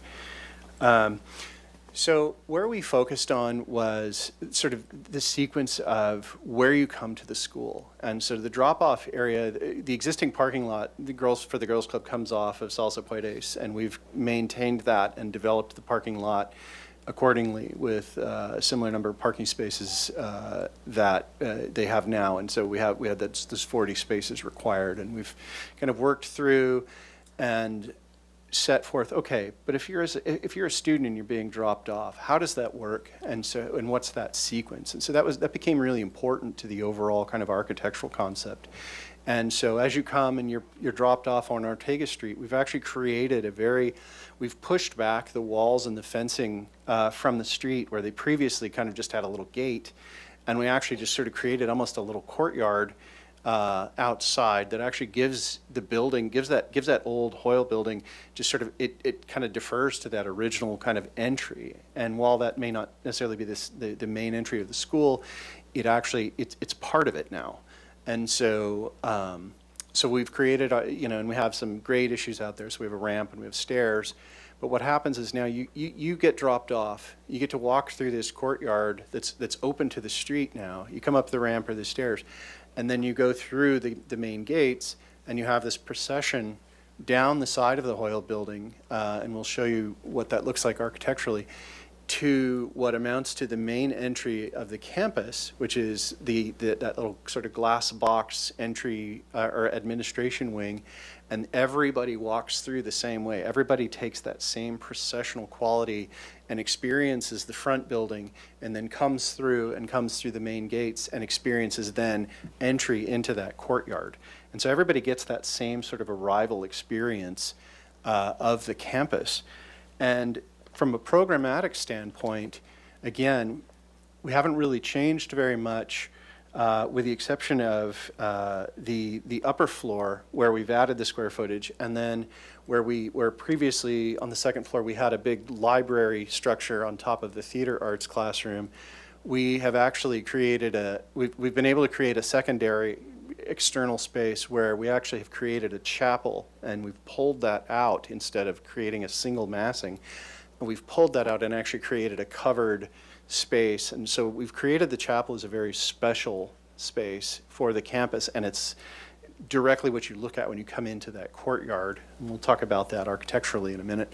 And then it's reconfigured. The library, a traditional library isn't really a traditional library anymore. You don't just have, stacks and stacks of books. It's more of kind of they're collaboration rooms, they're sort of media centers, they're things like that. And so while you do have stacks, you don't have just sort of this, you don't need the square footage that you used to have. And so beyond that, we did have to do a few things for egress and open up a rear exit out from the gym out towards the public right-of-way, which necessitated a stair coming across the back of the site. And then we had a few other pieces. We had to add a transformer and things like that. And we moved the stairs. Actually, previously the stairs were just right out in front. You walked into this courtyard and all you saw was a big stair and a big stair on the other side. And we've actually pushed those into the building and reconfigured the building to kind of hug those.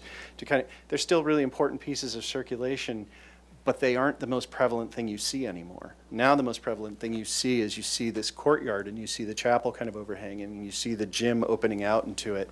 And it's a much different experience than what was previously designed.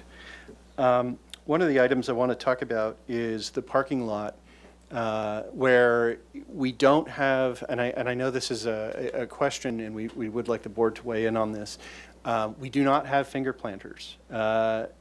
It's partly just due to the configuration of the parking and the need to fit 40 parking spaces in a very narrow, not quite long enough area. But what we've done instead is we've actually expanded the planting areas and we've created essentially these sort of landscape bands both at the street and in front of the building and around the parking lot to create a much more kind of plaza feel as opposed to, a shopping center parking lot with, a tree every 9 spaces. And we feel from a design perspective, it screens actually better, and it actually makes the car less prevalent. Beyond that, on the site plan, the only other major changes were down towards Ortega Street, where we had a courtyard coming out of the existing block building there for students, but what we didn't have is we didn't have the bike parking quite worked out, and we ended up actually being able to tuck it towards the far corner of the site. Again, it still sort of is featured as part of that arrival condition where everybody would go in, put their bike in there, and then come back out and still enter the campus in that same procession. And we created a raised teacher's patio off of the block building, which is off of the admin area, off of the teacher's lounge, and that allows, from a security standpoint, visual control for the school.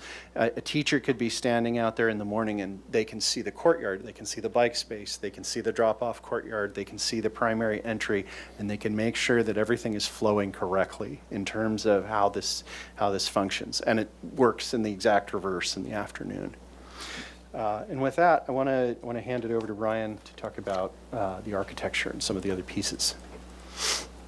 Okay, let's do a walkthrough. And we wanted to share this. This was sort of the diagram we created, actually Izzy's idea, that pulled kind of the classic and the modern together. So there wasn't one type of... Sorry for my interruption. Can you make sure your mic is on? Yep. Thank you.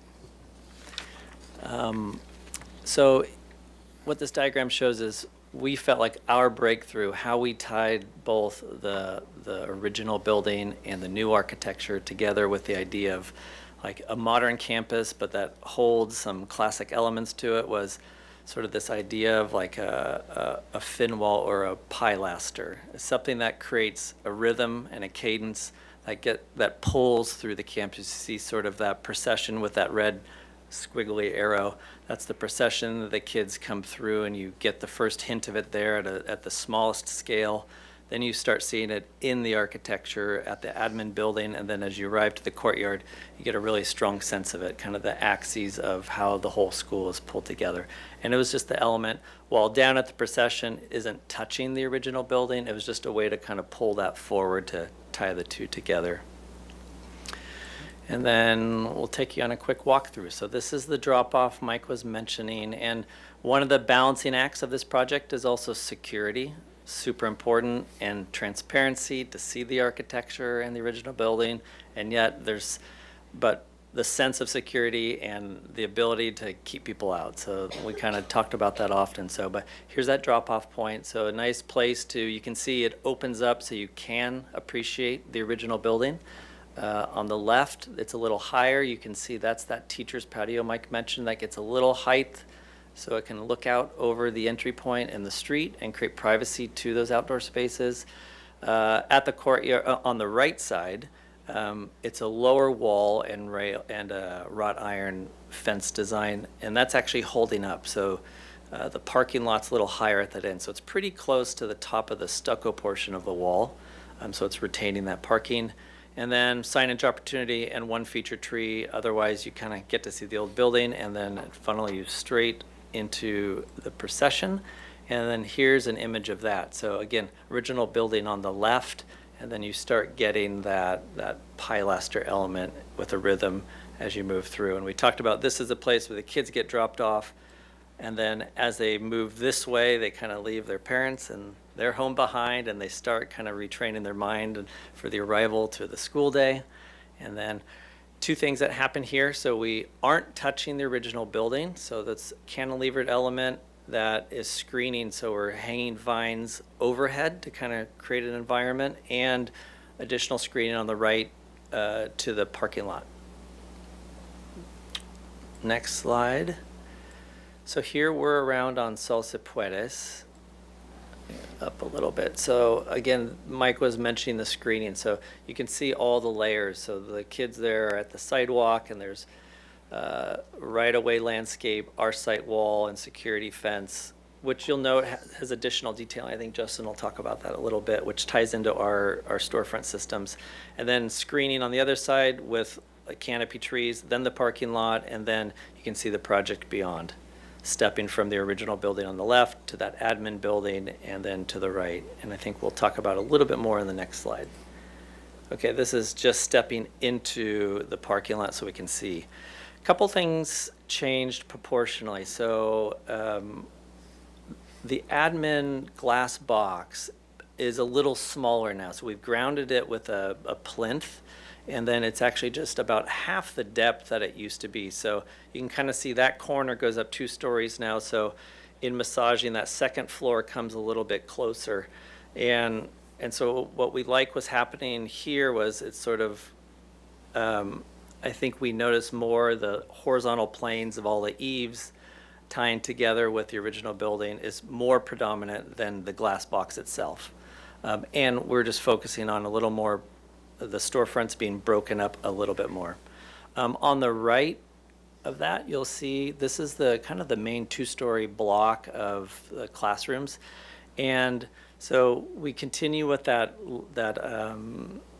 the stone pilasters marching down the parking lot, and in between, so if you can zoom in a little bit, Izzy, that's 2 different types of paneling. The upper portions are storefront glass, and then what's below the glazing are scored concrete panels in like a warm, dark, like a umber color, which we can show on the material board. But just, again, emphasizing the kind of the pilasters there marching along the parking lot. Let's go to the next. This is as we step in from the parking lot. This is the entry point. So kids coming down from the left, you see get Providence signage there at the entry point. And in addition to another trade-off we felt was instead of finger islands or landscape in the parking lot, we kind of consolidated. We had a little bit of extra, and we chose to put them here at the entry point to kind of make that a little stronger entry and buffered to the cars that would be adjacent. And here a little closer look at that the admin building. Again, much smaller in scale. Even the elevation height, I believe, came down a little bit, so you can here appreciate it stepping down to the original building eave. Here you do get a peek of, you see above the original building, there's new equipment screening. So we studied a handful of different options, and where we landed was kind of like a simple stucco wall with a warm, earthy color with a kind of fascia banding that's all stucco, but something that echoes its original, more decorative, but kind of like a secondary to it. So I meant to harmonize a little bit. go next. And then as you walk through to the entry and turn the corner, we open up into the courtyard. Again, here you get that strong sense of those blades or the pilasters kind of marching front to back, and then the chapel. So Mike mentioned this. This was probably the biggest move in the project. This is intended to be sort of the heart of the campus, so we like its placement being pulled to the central courtyard so it's really visible from all sides. And then we've introduced this kind of a modern interpretation of stained glass, just as something to remind people of how holy spaces used to use stained glass, and so we think it was a really neat move. Again, keeping the palette. You've noticed overall the palette has really got a lot warmer. We're looking for more natural elements and tones and kind of making a stronger contrast between the stone elements and then everything else we want to recede a little bit, kind of the gym beyond and a darker bronze for the circulation We've pieces. made sure that we've gone away from the glass railings that were originally shown, and we've gone back to a simple wrought iron that more matches sort of the site security fencing, and then we've placed planters in front of all of it just to kind of buffer that and kind of make it feel a little bit less cagey. So. Here we're at the back right corner. The gym is over our right shoulder, and again, just kind of a different experience of how the space feels throughout the circulation underneath, and again has the chapel as a focal point. And here's a good place to see where we're pulling it's really a storefront system that's pulled to the front and proud of the exterior wall of the chapel so it can hang down. We wanted to try to emphasize how light that could feel, so it's almost draping from the roof above down past the floor line to the corridor below. So even from the corridor below, it'll catch light, and you'll get a glimpse of that storefront hanging down. Let's see, is there one more? No. Nope, that's it. And then we have And then we have all elevation, materials. Okay, let's zoom in a tiny bit. We'll move this pretty quick. So we're showing travertine as sort of like the goal material. So we're studying a bunch of alternates as well, but all those main pilaster elements would be a natural travertine or similar. You can see kind of throughout a dark bronze or a bronze storefront system is what we're going to do throughout the project. And what we're trying to do is tie in warm tones with the original block. That's a picture of the original block color. There on the right, the combed plaster or concrete is on that parking lot side, that image of the panels above and below the glazing.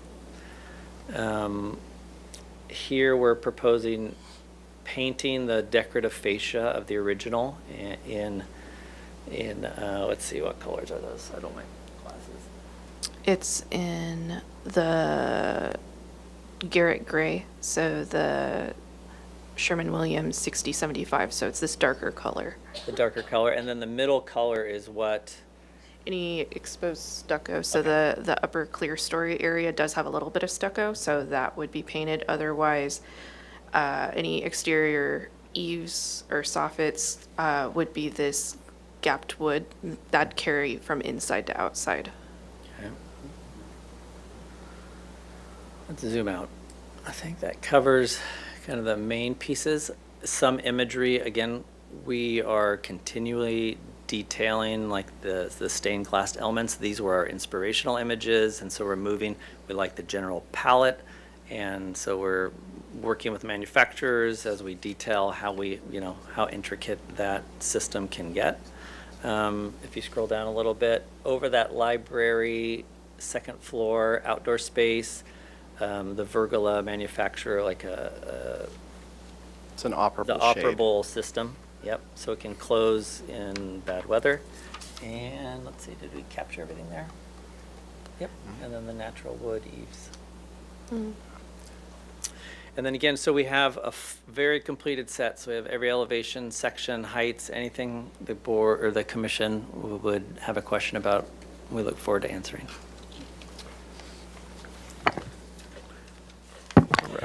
That's okay. We're out of time, but we'll let you talk anyway. Oh, good. No? Yeah, that's a perfect plan. If you can just zoom in on the site plan. All of the site plan big moves have been discussed already, so I'll just kind of hit the materials on this. All of the paving, except for a few small areas, are all permeable.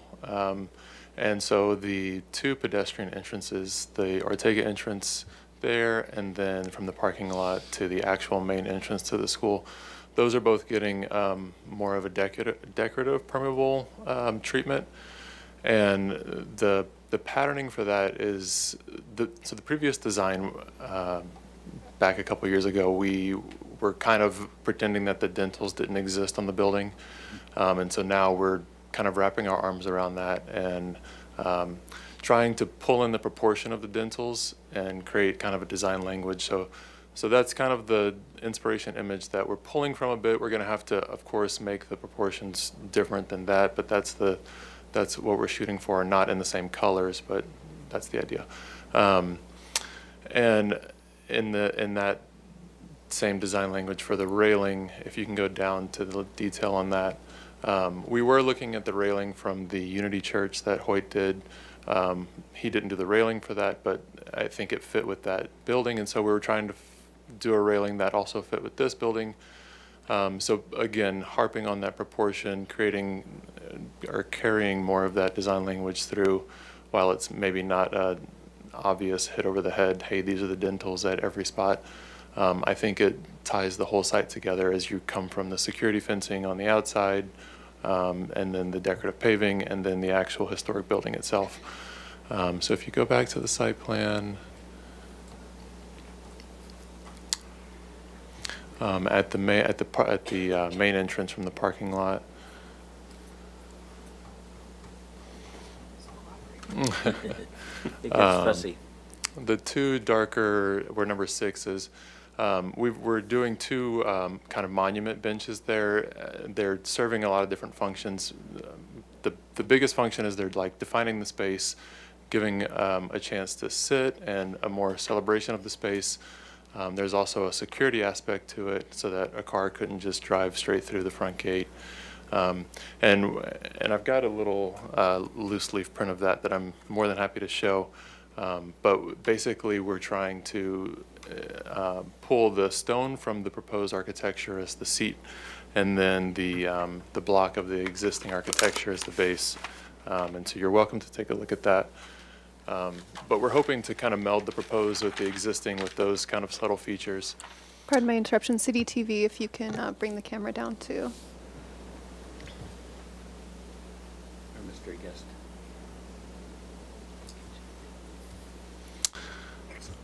And that's just a little 18-inch seat height wall, just to punctuate the entry. It's tiered so that it's not exactly, like the old building. The bottom is the smallest portion, then it kind of gradually flares up a bit, and then we're just bringing in little bronze skate stops, hitting on the bronze of the rest of the building as well. Yeah. And then the top is the stone travertine. Whatever we end up landing on with the building is going to match there.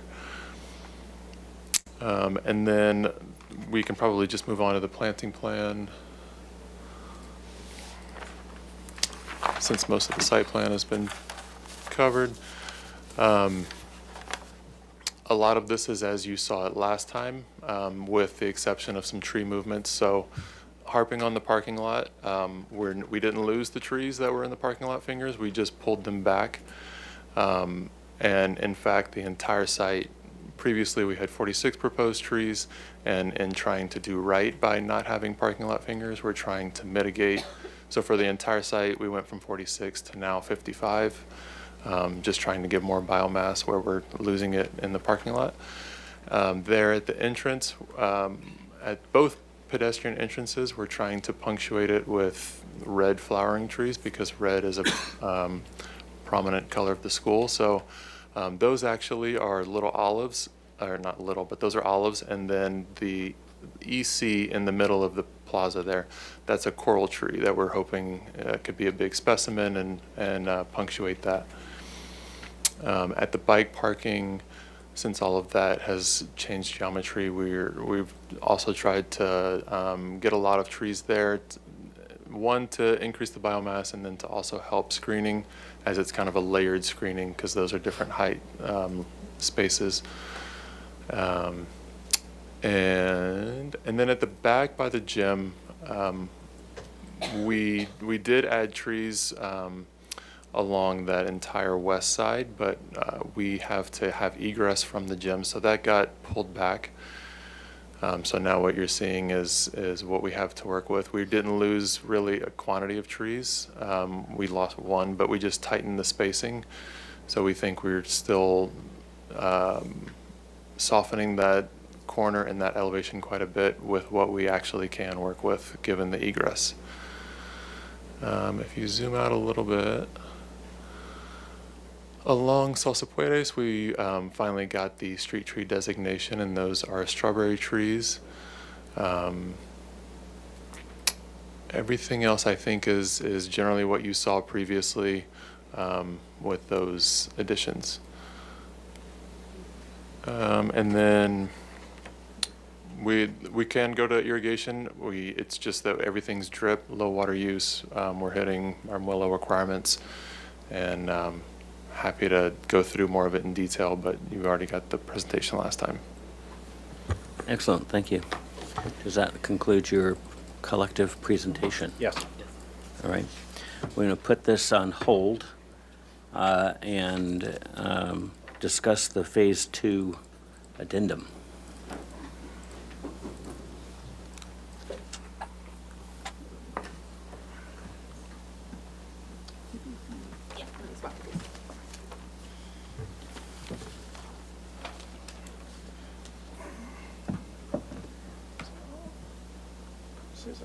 There. Good afternoon. I'm Tim Hazeltine from Post Hazeltine Associates. I mean, I'm just going to do this very briefly because the previous report evaluated most elements of the proposed project. The changes that have been made are primarily to the new structures, and there's not a preservation issue with the new structures. As noted in the previous report, and the alterations to those are not so substantive that it would require some sort of modification because the changes, the revisions to the proposed building have somehow impacted the historic building. The alterations to the historic Girls Club structure are, one is changing the fenestration. The existing fenestration is not original, it was replaced. And so there's a new fenestration type that's evaluated in the report. There's been a change to the doors to the classrooms, and the reason for that is for security. They needed to have sufficient amount of viewability or visibility from inside and outside the classroom for security reasons. And we believe that the choice that the architects made here with a flush panel door in most cases with just single lights is a good solution here. And we don't want too many multi-light windows because it's really different. It would make it much different than the original doors. The modifications to the front of the building were discussed. Those are primarily in refining, as they noted, the design for the trash enclosure, the bicycles, and then the entry area. And we feel these solutions are, supportable.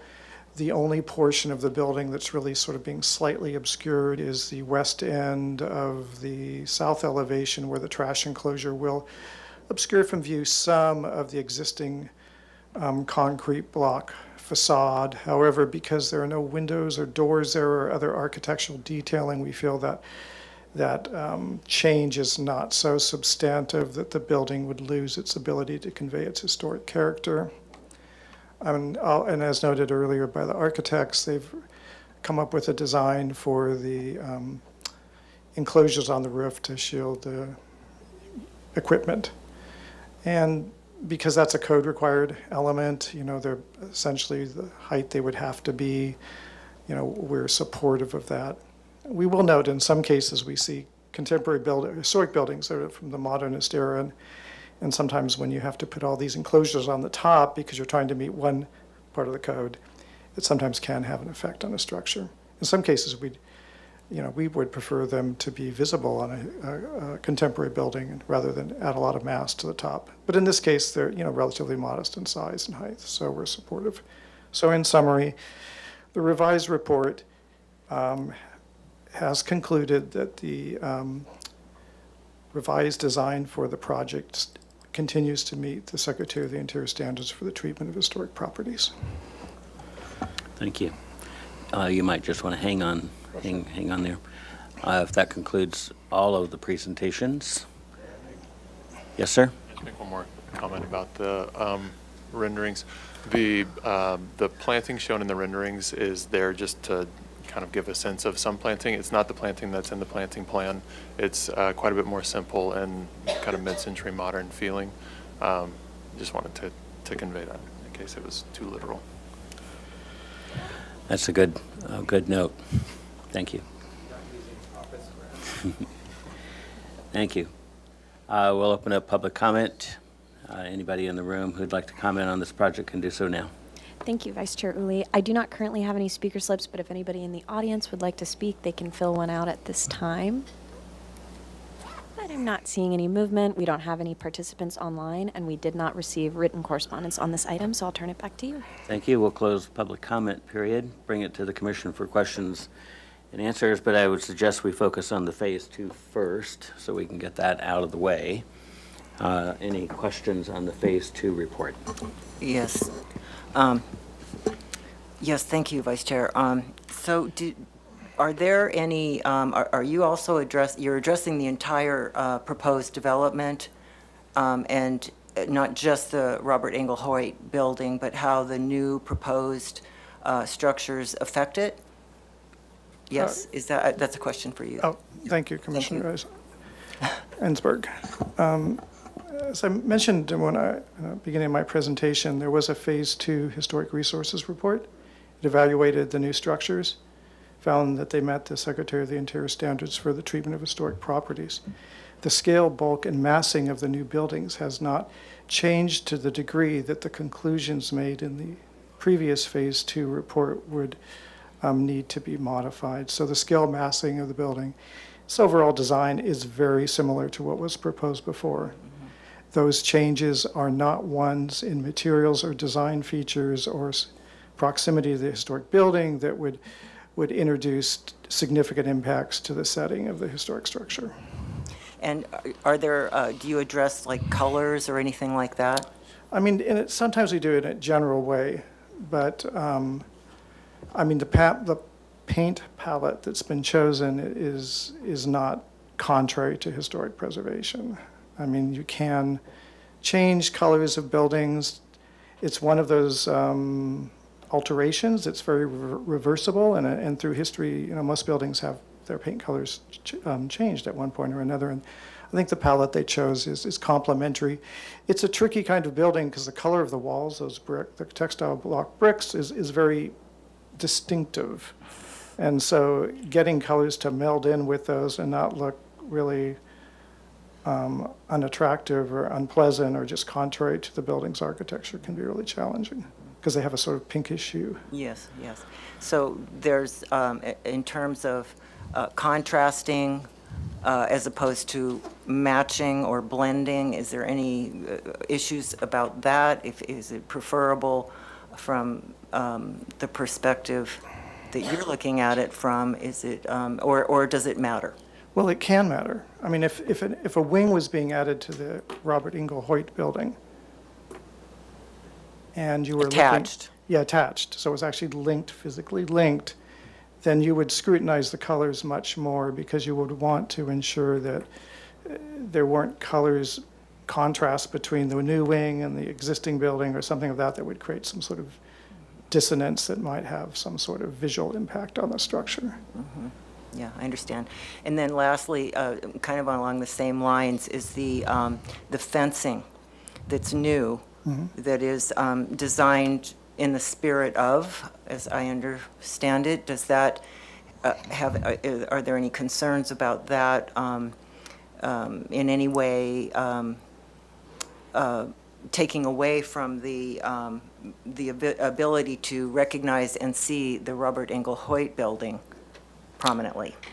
Commissioner Ensberg, I don't believe so. Fencing's going to be required. It's a school. They need to meet their security requirements. Actually, this design is something that Pam and I actually are very supportive of, and one of the reasons is we did the Historic Resources Report for Unity Church. And we felt the design, while it's not copying something from Robert Engel Hoyt, it kind of reflects his design aesthetic for these sort of modernist structures, where he's kind of combining really modernist elements with something traditional. Like the dental molding on pretty much a mid-century building. The fencing with a little bit of detailing there, I think, is in a way kind of reflective of his aesthetic, while not copying it, so you wouldn't mistake that this is a Robert Engel Hoyt designed railing or fencing.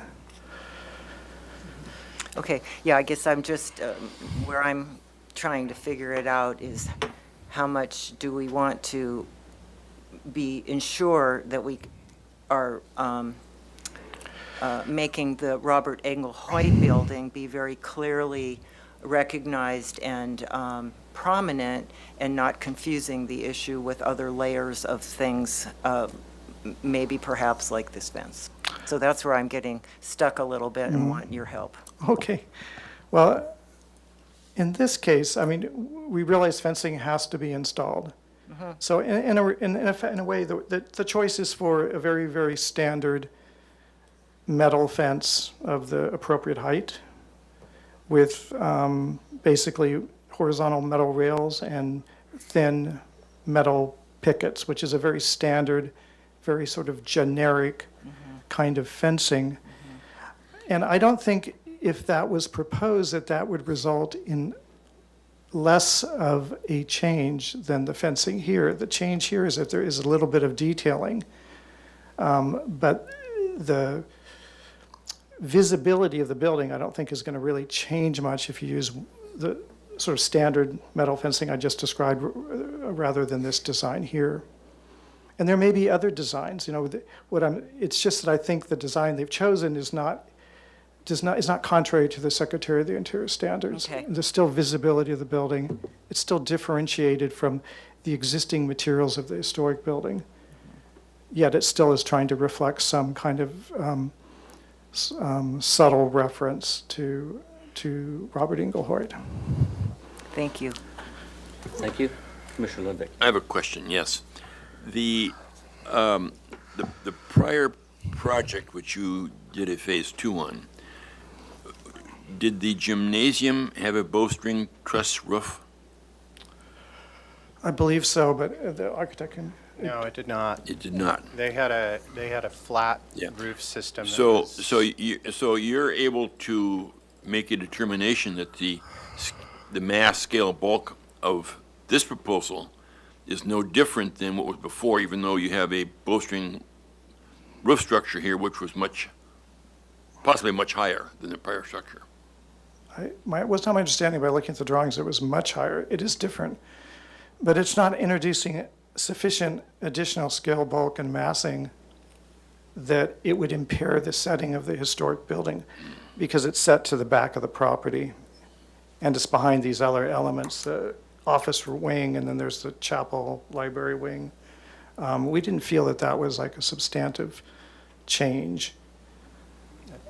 To be clear and add to the information, the parapet height around the perimeter of the gym is exactly the same as it was. We actually, part of as we developed the design, the gym structure itself that was previously shown to you wasn't tall enough for high school volleyball, as well as the way that the structure was laid out. It didn't work with placing all the electrical and the mechanical up within the structure. And so we actually lowered the floor by 30 inches. And then we came up with a bowstring design that allowed us to basically taper the taller portion of the roof, but then allowed us to bring all the mechanical and electrical up into that structure without impacting the operation of the gym. So the plate height is exactly the same, Yeah. the parapet height is exactly the same. And I'll add to that is that, this actually is the third report, Phase 2, that we've done. Because I believe we did one for the design by the previous architectural firm. Then we did a Phase 2, and then we're doing a revision to the second Phase 2. Yeah. So some of that was discussed in the previous report. Okay. Any other questions? Comments?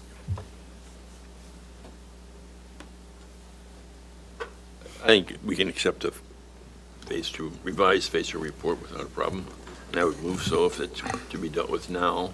All right. You can make a motion if you like. I move that we accept the revised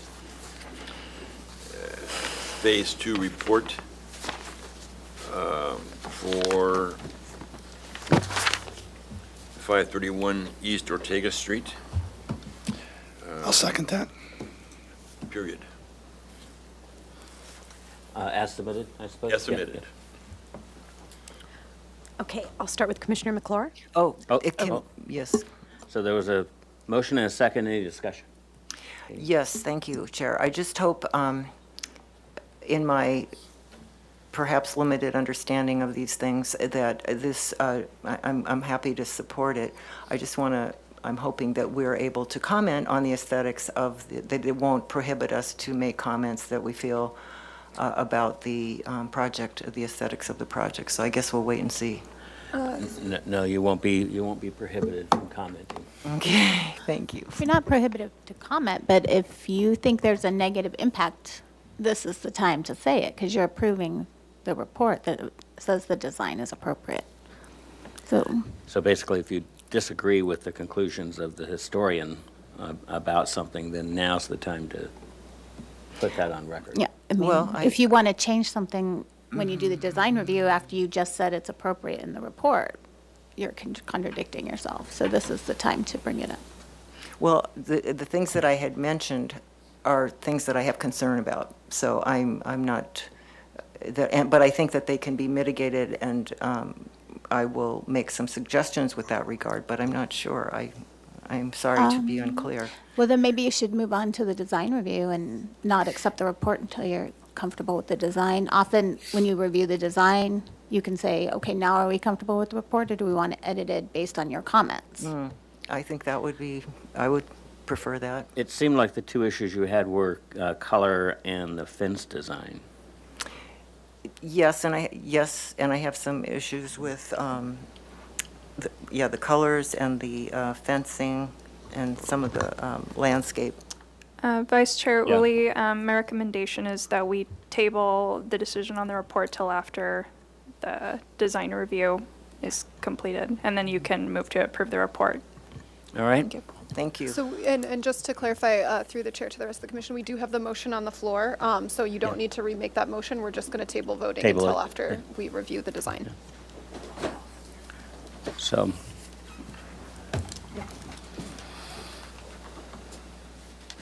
now, back to the project. Questions by the commission? Commissioner Dordan, your light is on. Yeah, I have a question about the site plan. And have you checked the city's plans for bicycle paths and bicycle routes to see if there's anything planned for the corner of Ortega and Salsa Puedes? City is, I know on the other side of town, there's been a whole bunch of intersections that have been changed as a result of bike plans. Do you know if there are any bike paths planned for this location? So, while I can't comment specifically on whether there's a bike path planned, I can tell you that we worked with the Transportation Department specifically, and their specific request was to provide a bulb out that you see here. So you have been in Yes. touch with them? Okay. Yes, absolutely. And I have also a question about the security perimeter. Is the parking lot inside or outside the security perimeter? It's both. The fencing around the parking lot is lower It's in the 6-foot range, and it's more of a, let's call it a deterrent versus the actual school buildings and the courtyard and things which are behind 8-foot tall fencing, that's the official secure area. Okay, so if the school's locked down, it's around the buildings? Correct. At the 8-foot fence, okay. Correct. Thank you. Commissioner Ensberg. Thank you. I have a question on, can we look at the landscape plan?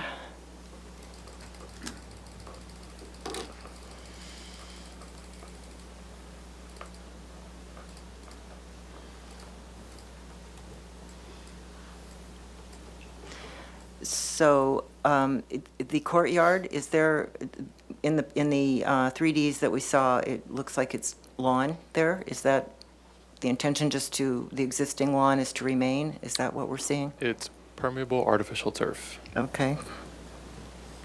except for those 2 corners that have the little chevron hatch. And are those, Those are planted. okay. And then on that second floor walkway where there are plants, do you have a plan of that shows, you said that there were pots there that? Yeah, actually on the same plan, yeah. So we're calling those out there. And we've got a plant mix for those planters. So it's a continuous rectangular planter with? It's a series of continuous rectangular planters. They're not like, they're prefab planters, yeah. Okay, thank you. They're mounted to the rail, I suppose. They're on the outside of the rail, off the rail. Any other questions? Commissioner Lindvik. Yes, the paving in the parking lot, it may have slipped by me when you were making your presentation. Are the parking bays a different paver than the drive?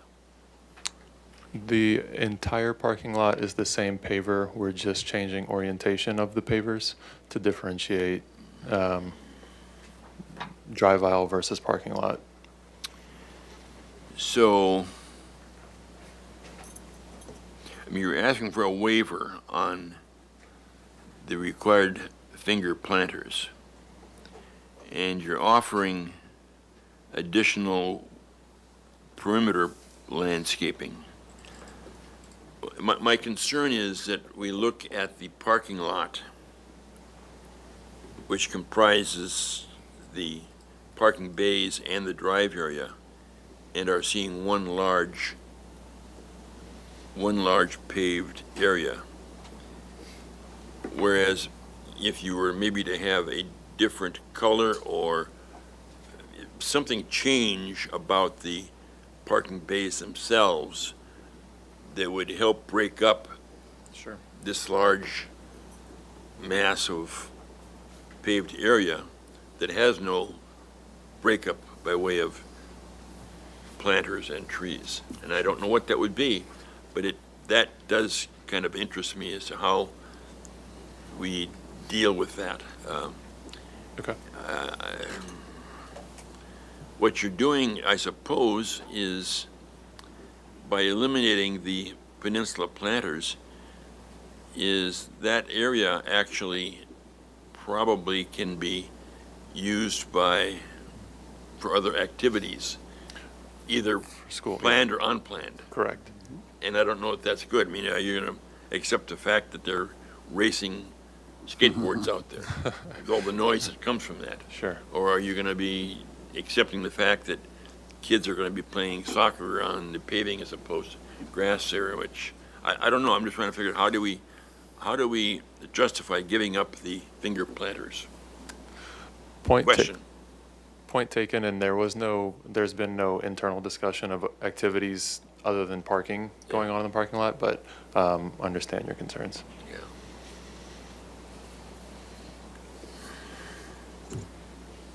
Comments? Shandsburg. Yes, I did. Thank you. Well, First of all, thank you so much for the presentation. There's a lot about this project that I really like. So I want you to know that and appreciate. It's very different than what we saw before, although there's many things that are the same. But the things that I'll say that I really like about it, I think I find this parking approach to be very good. I think you said in your presentation that it looks less like a commercial parking lot without these fingers in it. So to me, the perimeter around, and then just a really nice paving pattern, I think that works. So I don't have a problem with that. I think it's a good solution. I really like the entry sequence, how you've dealt with that and how you're channeling everybody to come through and everybody experiences the unveiling, shall we say, and how that helps with your control situation. So I really like how you've done that. I really like the stained glass idea. I think that's beautiful, and how that will feel when you're in the courtyard area.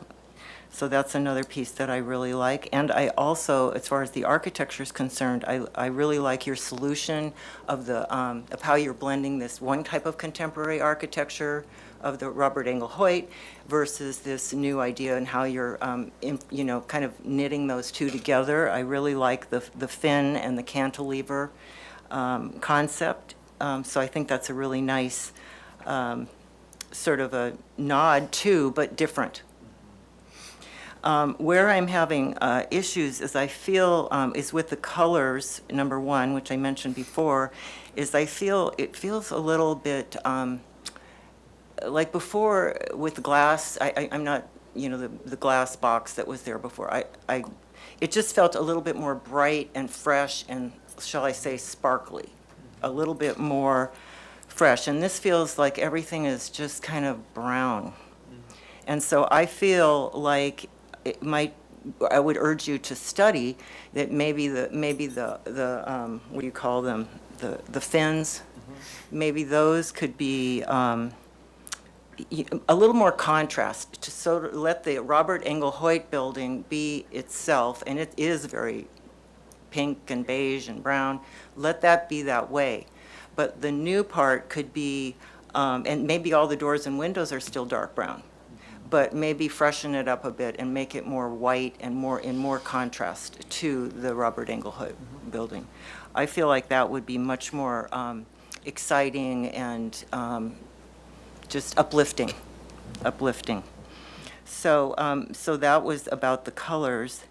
And then on the that one, could you bring up that image from the street looking across the parking lot with the fencing we were talking about? It feels a little bit busy to me, like there's a lot of things going on, and I would like to, I think maybe some simplification could help. And that's why I was talking about the fence. Like maybe that pattern is at the bottom part instead of at the top part. Maybe it kind of pops up as opposed to coming down, because it just feels to me, and thank you for explaining that the plants were just kind of, that it is a more simplified, so I think that would really help too, to just a more simplified landscape, and just to really be focusing on the Robert Engel Hoyt building and then how this other one knits to it. Let's see, that might be,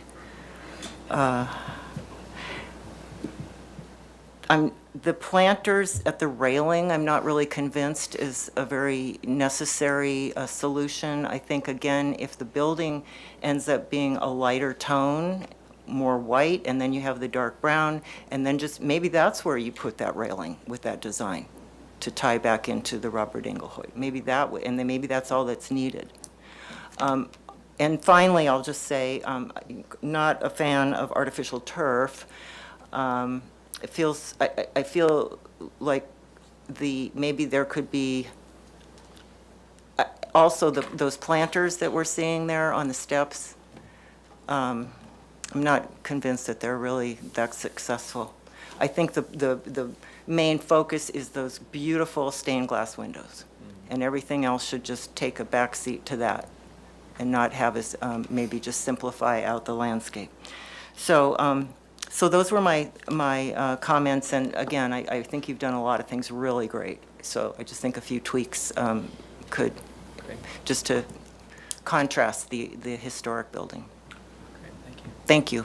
May I just, for the artificial turf, this space is going to be doubling as kind of a informal recreation area. Yeah.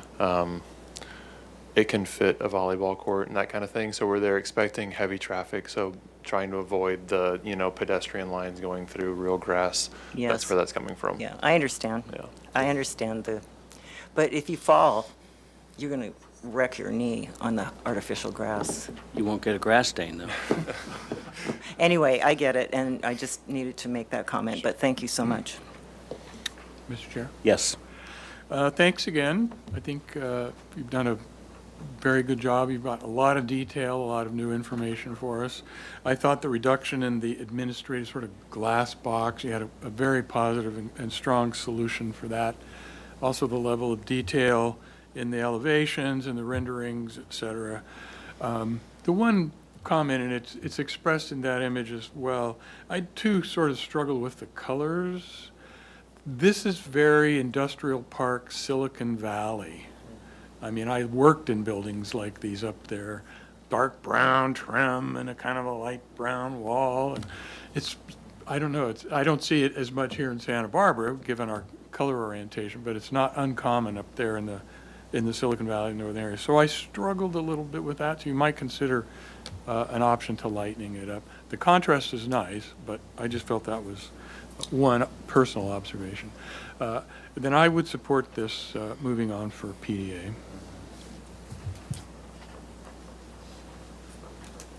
Other comments? I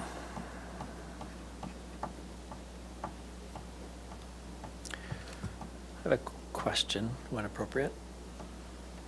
Nobody's willing to talk, so it's you. Okay, great. We were originally planning on this being a PDA, so we kind of pushed to that level of drawing and documentation. And then we would be ready for final, all the details, all the specs, all the manufacturers, like that be wrapped up for the next step. So the question would be, if we are ready, could that be agendized that way? Are the comments close enough? I mean, it could always be a no, but would there be an opportunity to get both at the next hearing? Likely, yeah. I don't see why not. So through Vice Chair Uli, yes, so in terms of being scheduled for final approval concurrently, we just need to make sure that the plans have everything that's needed for final approval. As you know, you already have your color and materials board picked out, so that's fine. So yeah, it's just that, and then making sure we have the non-residential square footage. So yeah, if they want, that's appropriate. Let me just glance down and see if everybody would concur that is the project mature enough to come back for a PDA. I have a question that kind of is germane to that. Maybe I missed, but what are the materials used in your windows? You have a lot of glass windows, office, whatever. What is the material of that? So we're using an aluminum storefront. Okay. Just a thin aluminum storefront. Sure, okay. And then clear glazing, dual Okay, glazed. Okay. Yeah. So you will select a paint color for that? It'll be a pre-finish. It'll be Yeah. a dark bronze pre-finish. Yes. So it'll be a dark bronze. Mhm. What were the color of the windows in the original building, the Hoyt building? It's actually not listed, and I can tell you that I mean, they're white now, aren't they? Well, the windows that are in there now are actually vinyl. Yeah. Which is really lovely. Yeah, no. And as we've discovered, the dentals that are around the building that are painted white currently have been multiple colors, including green.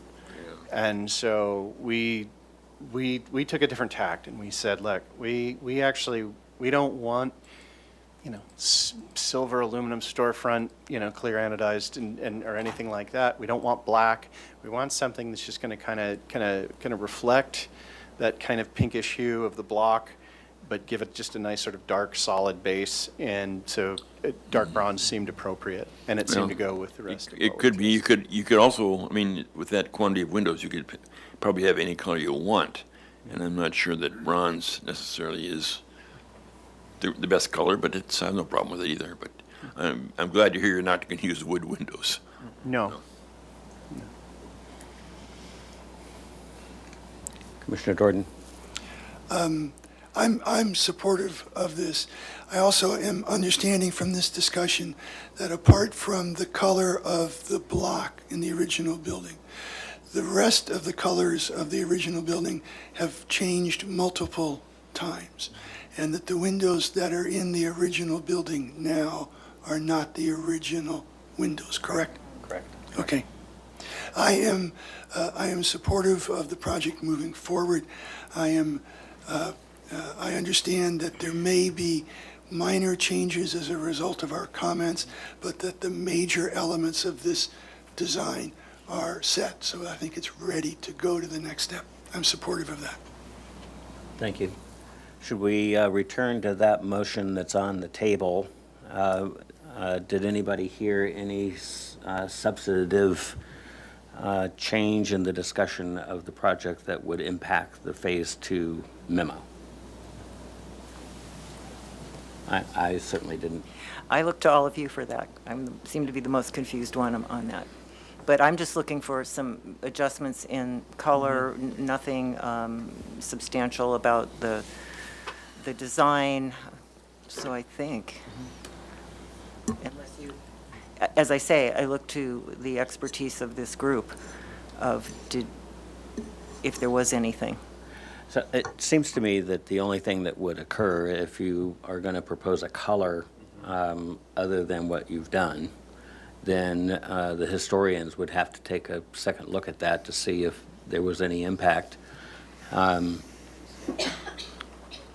Unless the memo for the Phase 2 is broad enough to allow. May I comment on that, Chair? Yeah. Yeah, generally color, it's not uncommon for it to change as a result of the design review process. If the colors that were being proposed were directly linked to the historic colors of the building, then we would want to chime in. But if the commission would like us to, and if the staff would find this allowable, if they change the color, we can also just prepare like a letter memo. We've reviewed the new color, maybe it'll be 2 weeks from now, or what have you, and we've looked at that and we feel that's good or bad or what have you. But that's a pretty, paint colors are relatively minor, given the fact there's no historic colors left on the building. So unless they're going to propose painting everything black or bright orange or passion pink or, Yeah, or painting the textile blocks instead of leaving them natural color. Yeah, yeah. It also, Mr. Chair, or Vice Chair, the colors that are shown to us in the renderings and as I see in my iPad here, for the new structure appear to be lighter than the colors that are of the block. And you've told us that the finishes on the new buildings is not going to be block, it's going to be plaster, travertine. And travertine. And travertine, right. Yeah.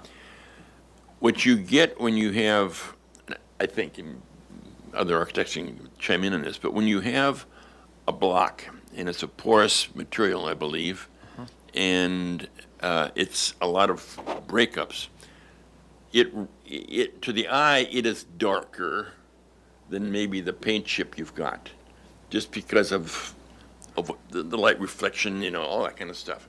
And what you're having with the new construction and its finishes is not going to be that kind of texture. And I think you can either make it lighter than the block, and come off very well, or even if you don't, it's going to come off lighter because of what it is. 2 cents. And they don't even make pennies anymore.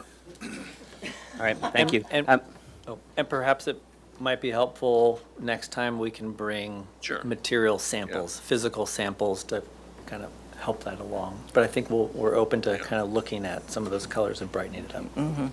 Yes, and if I could add, Chair, obviously, we support the project and we want to move it forward and help not create, we want to move it forward and help you to get it moved along.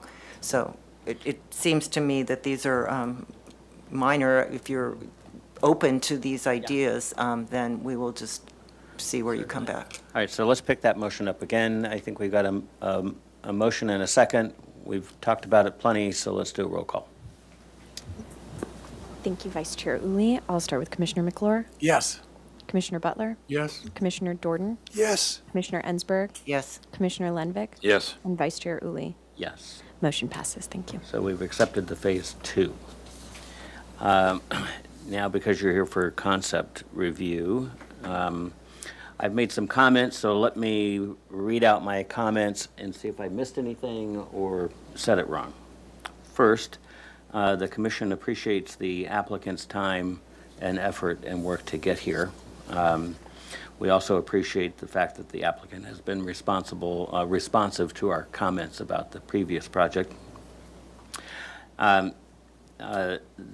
Without the parking finger planters, there was some discussion about breaking up that paving pattern with perhaps a different pattern or a color, so that it doesn't read as one big parking lot. In general, I got the sense that we are supportive of the direction of the project.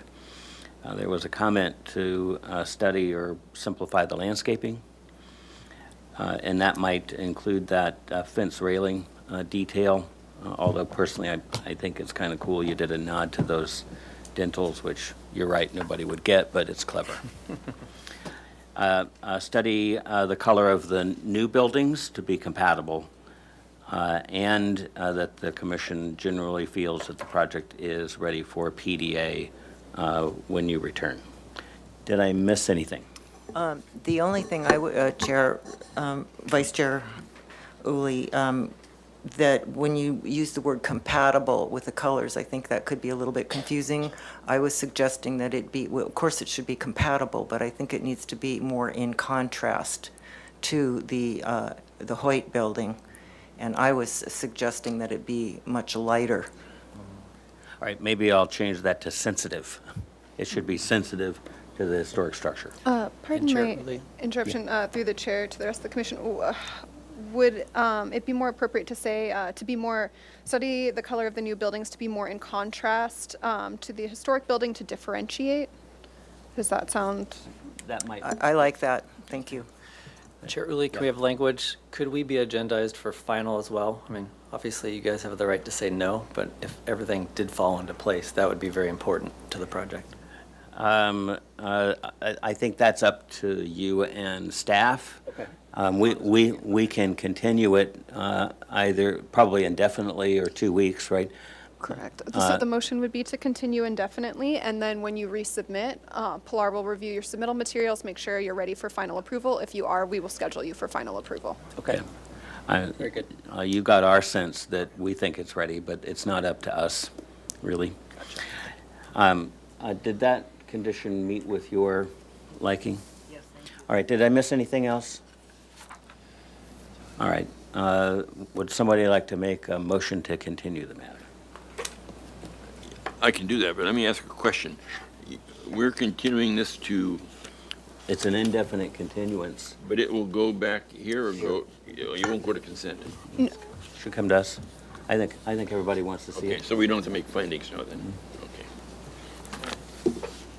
No, that litany of findings, no. No, you do not.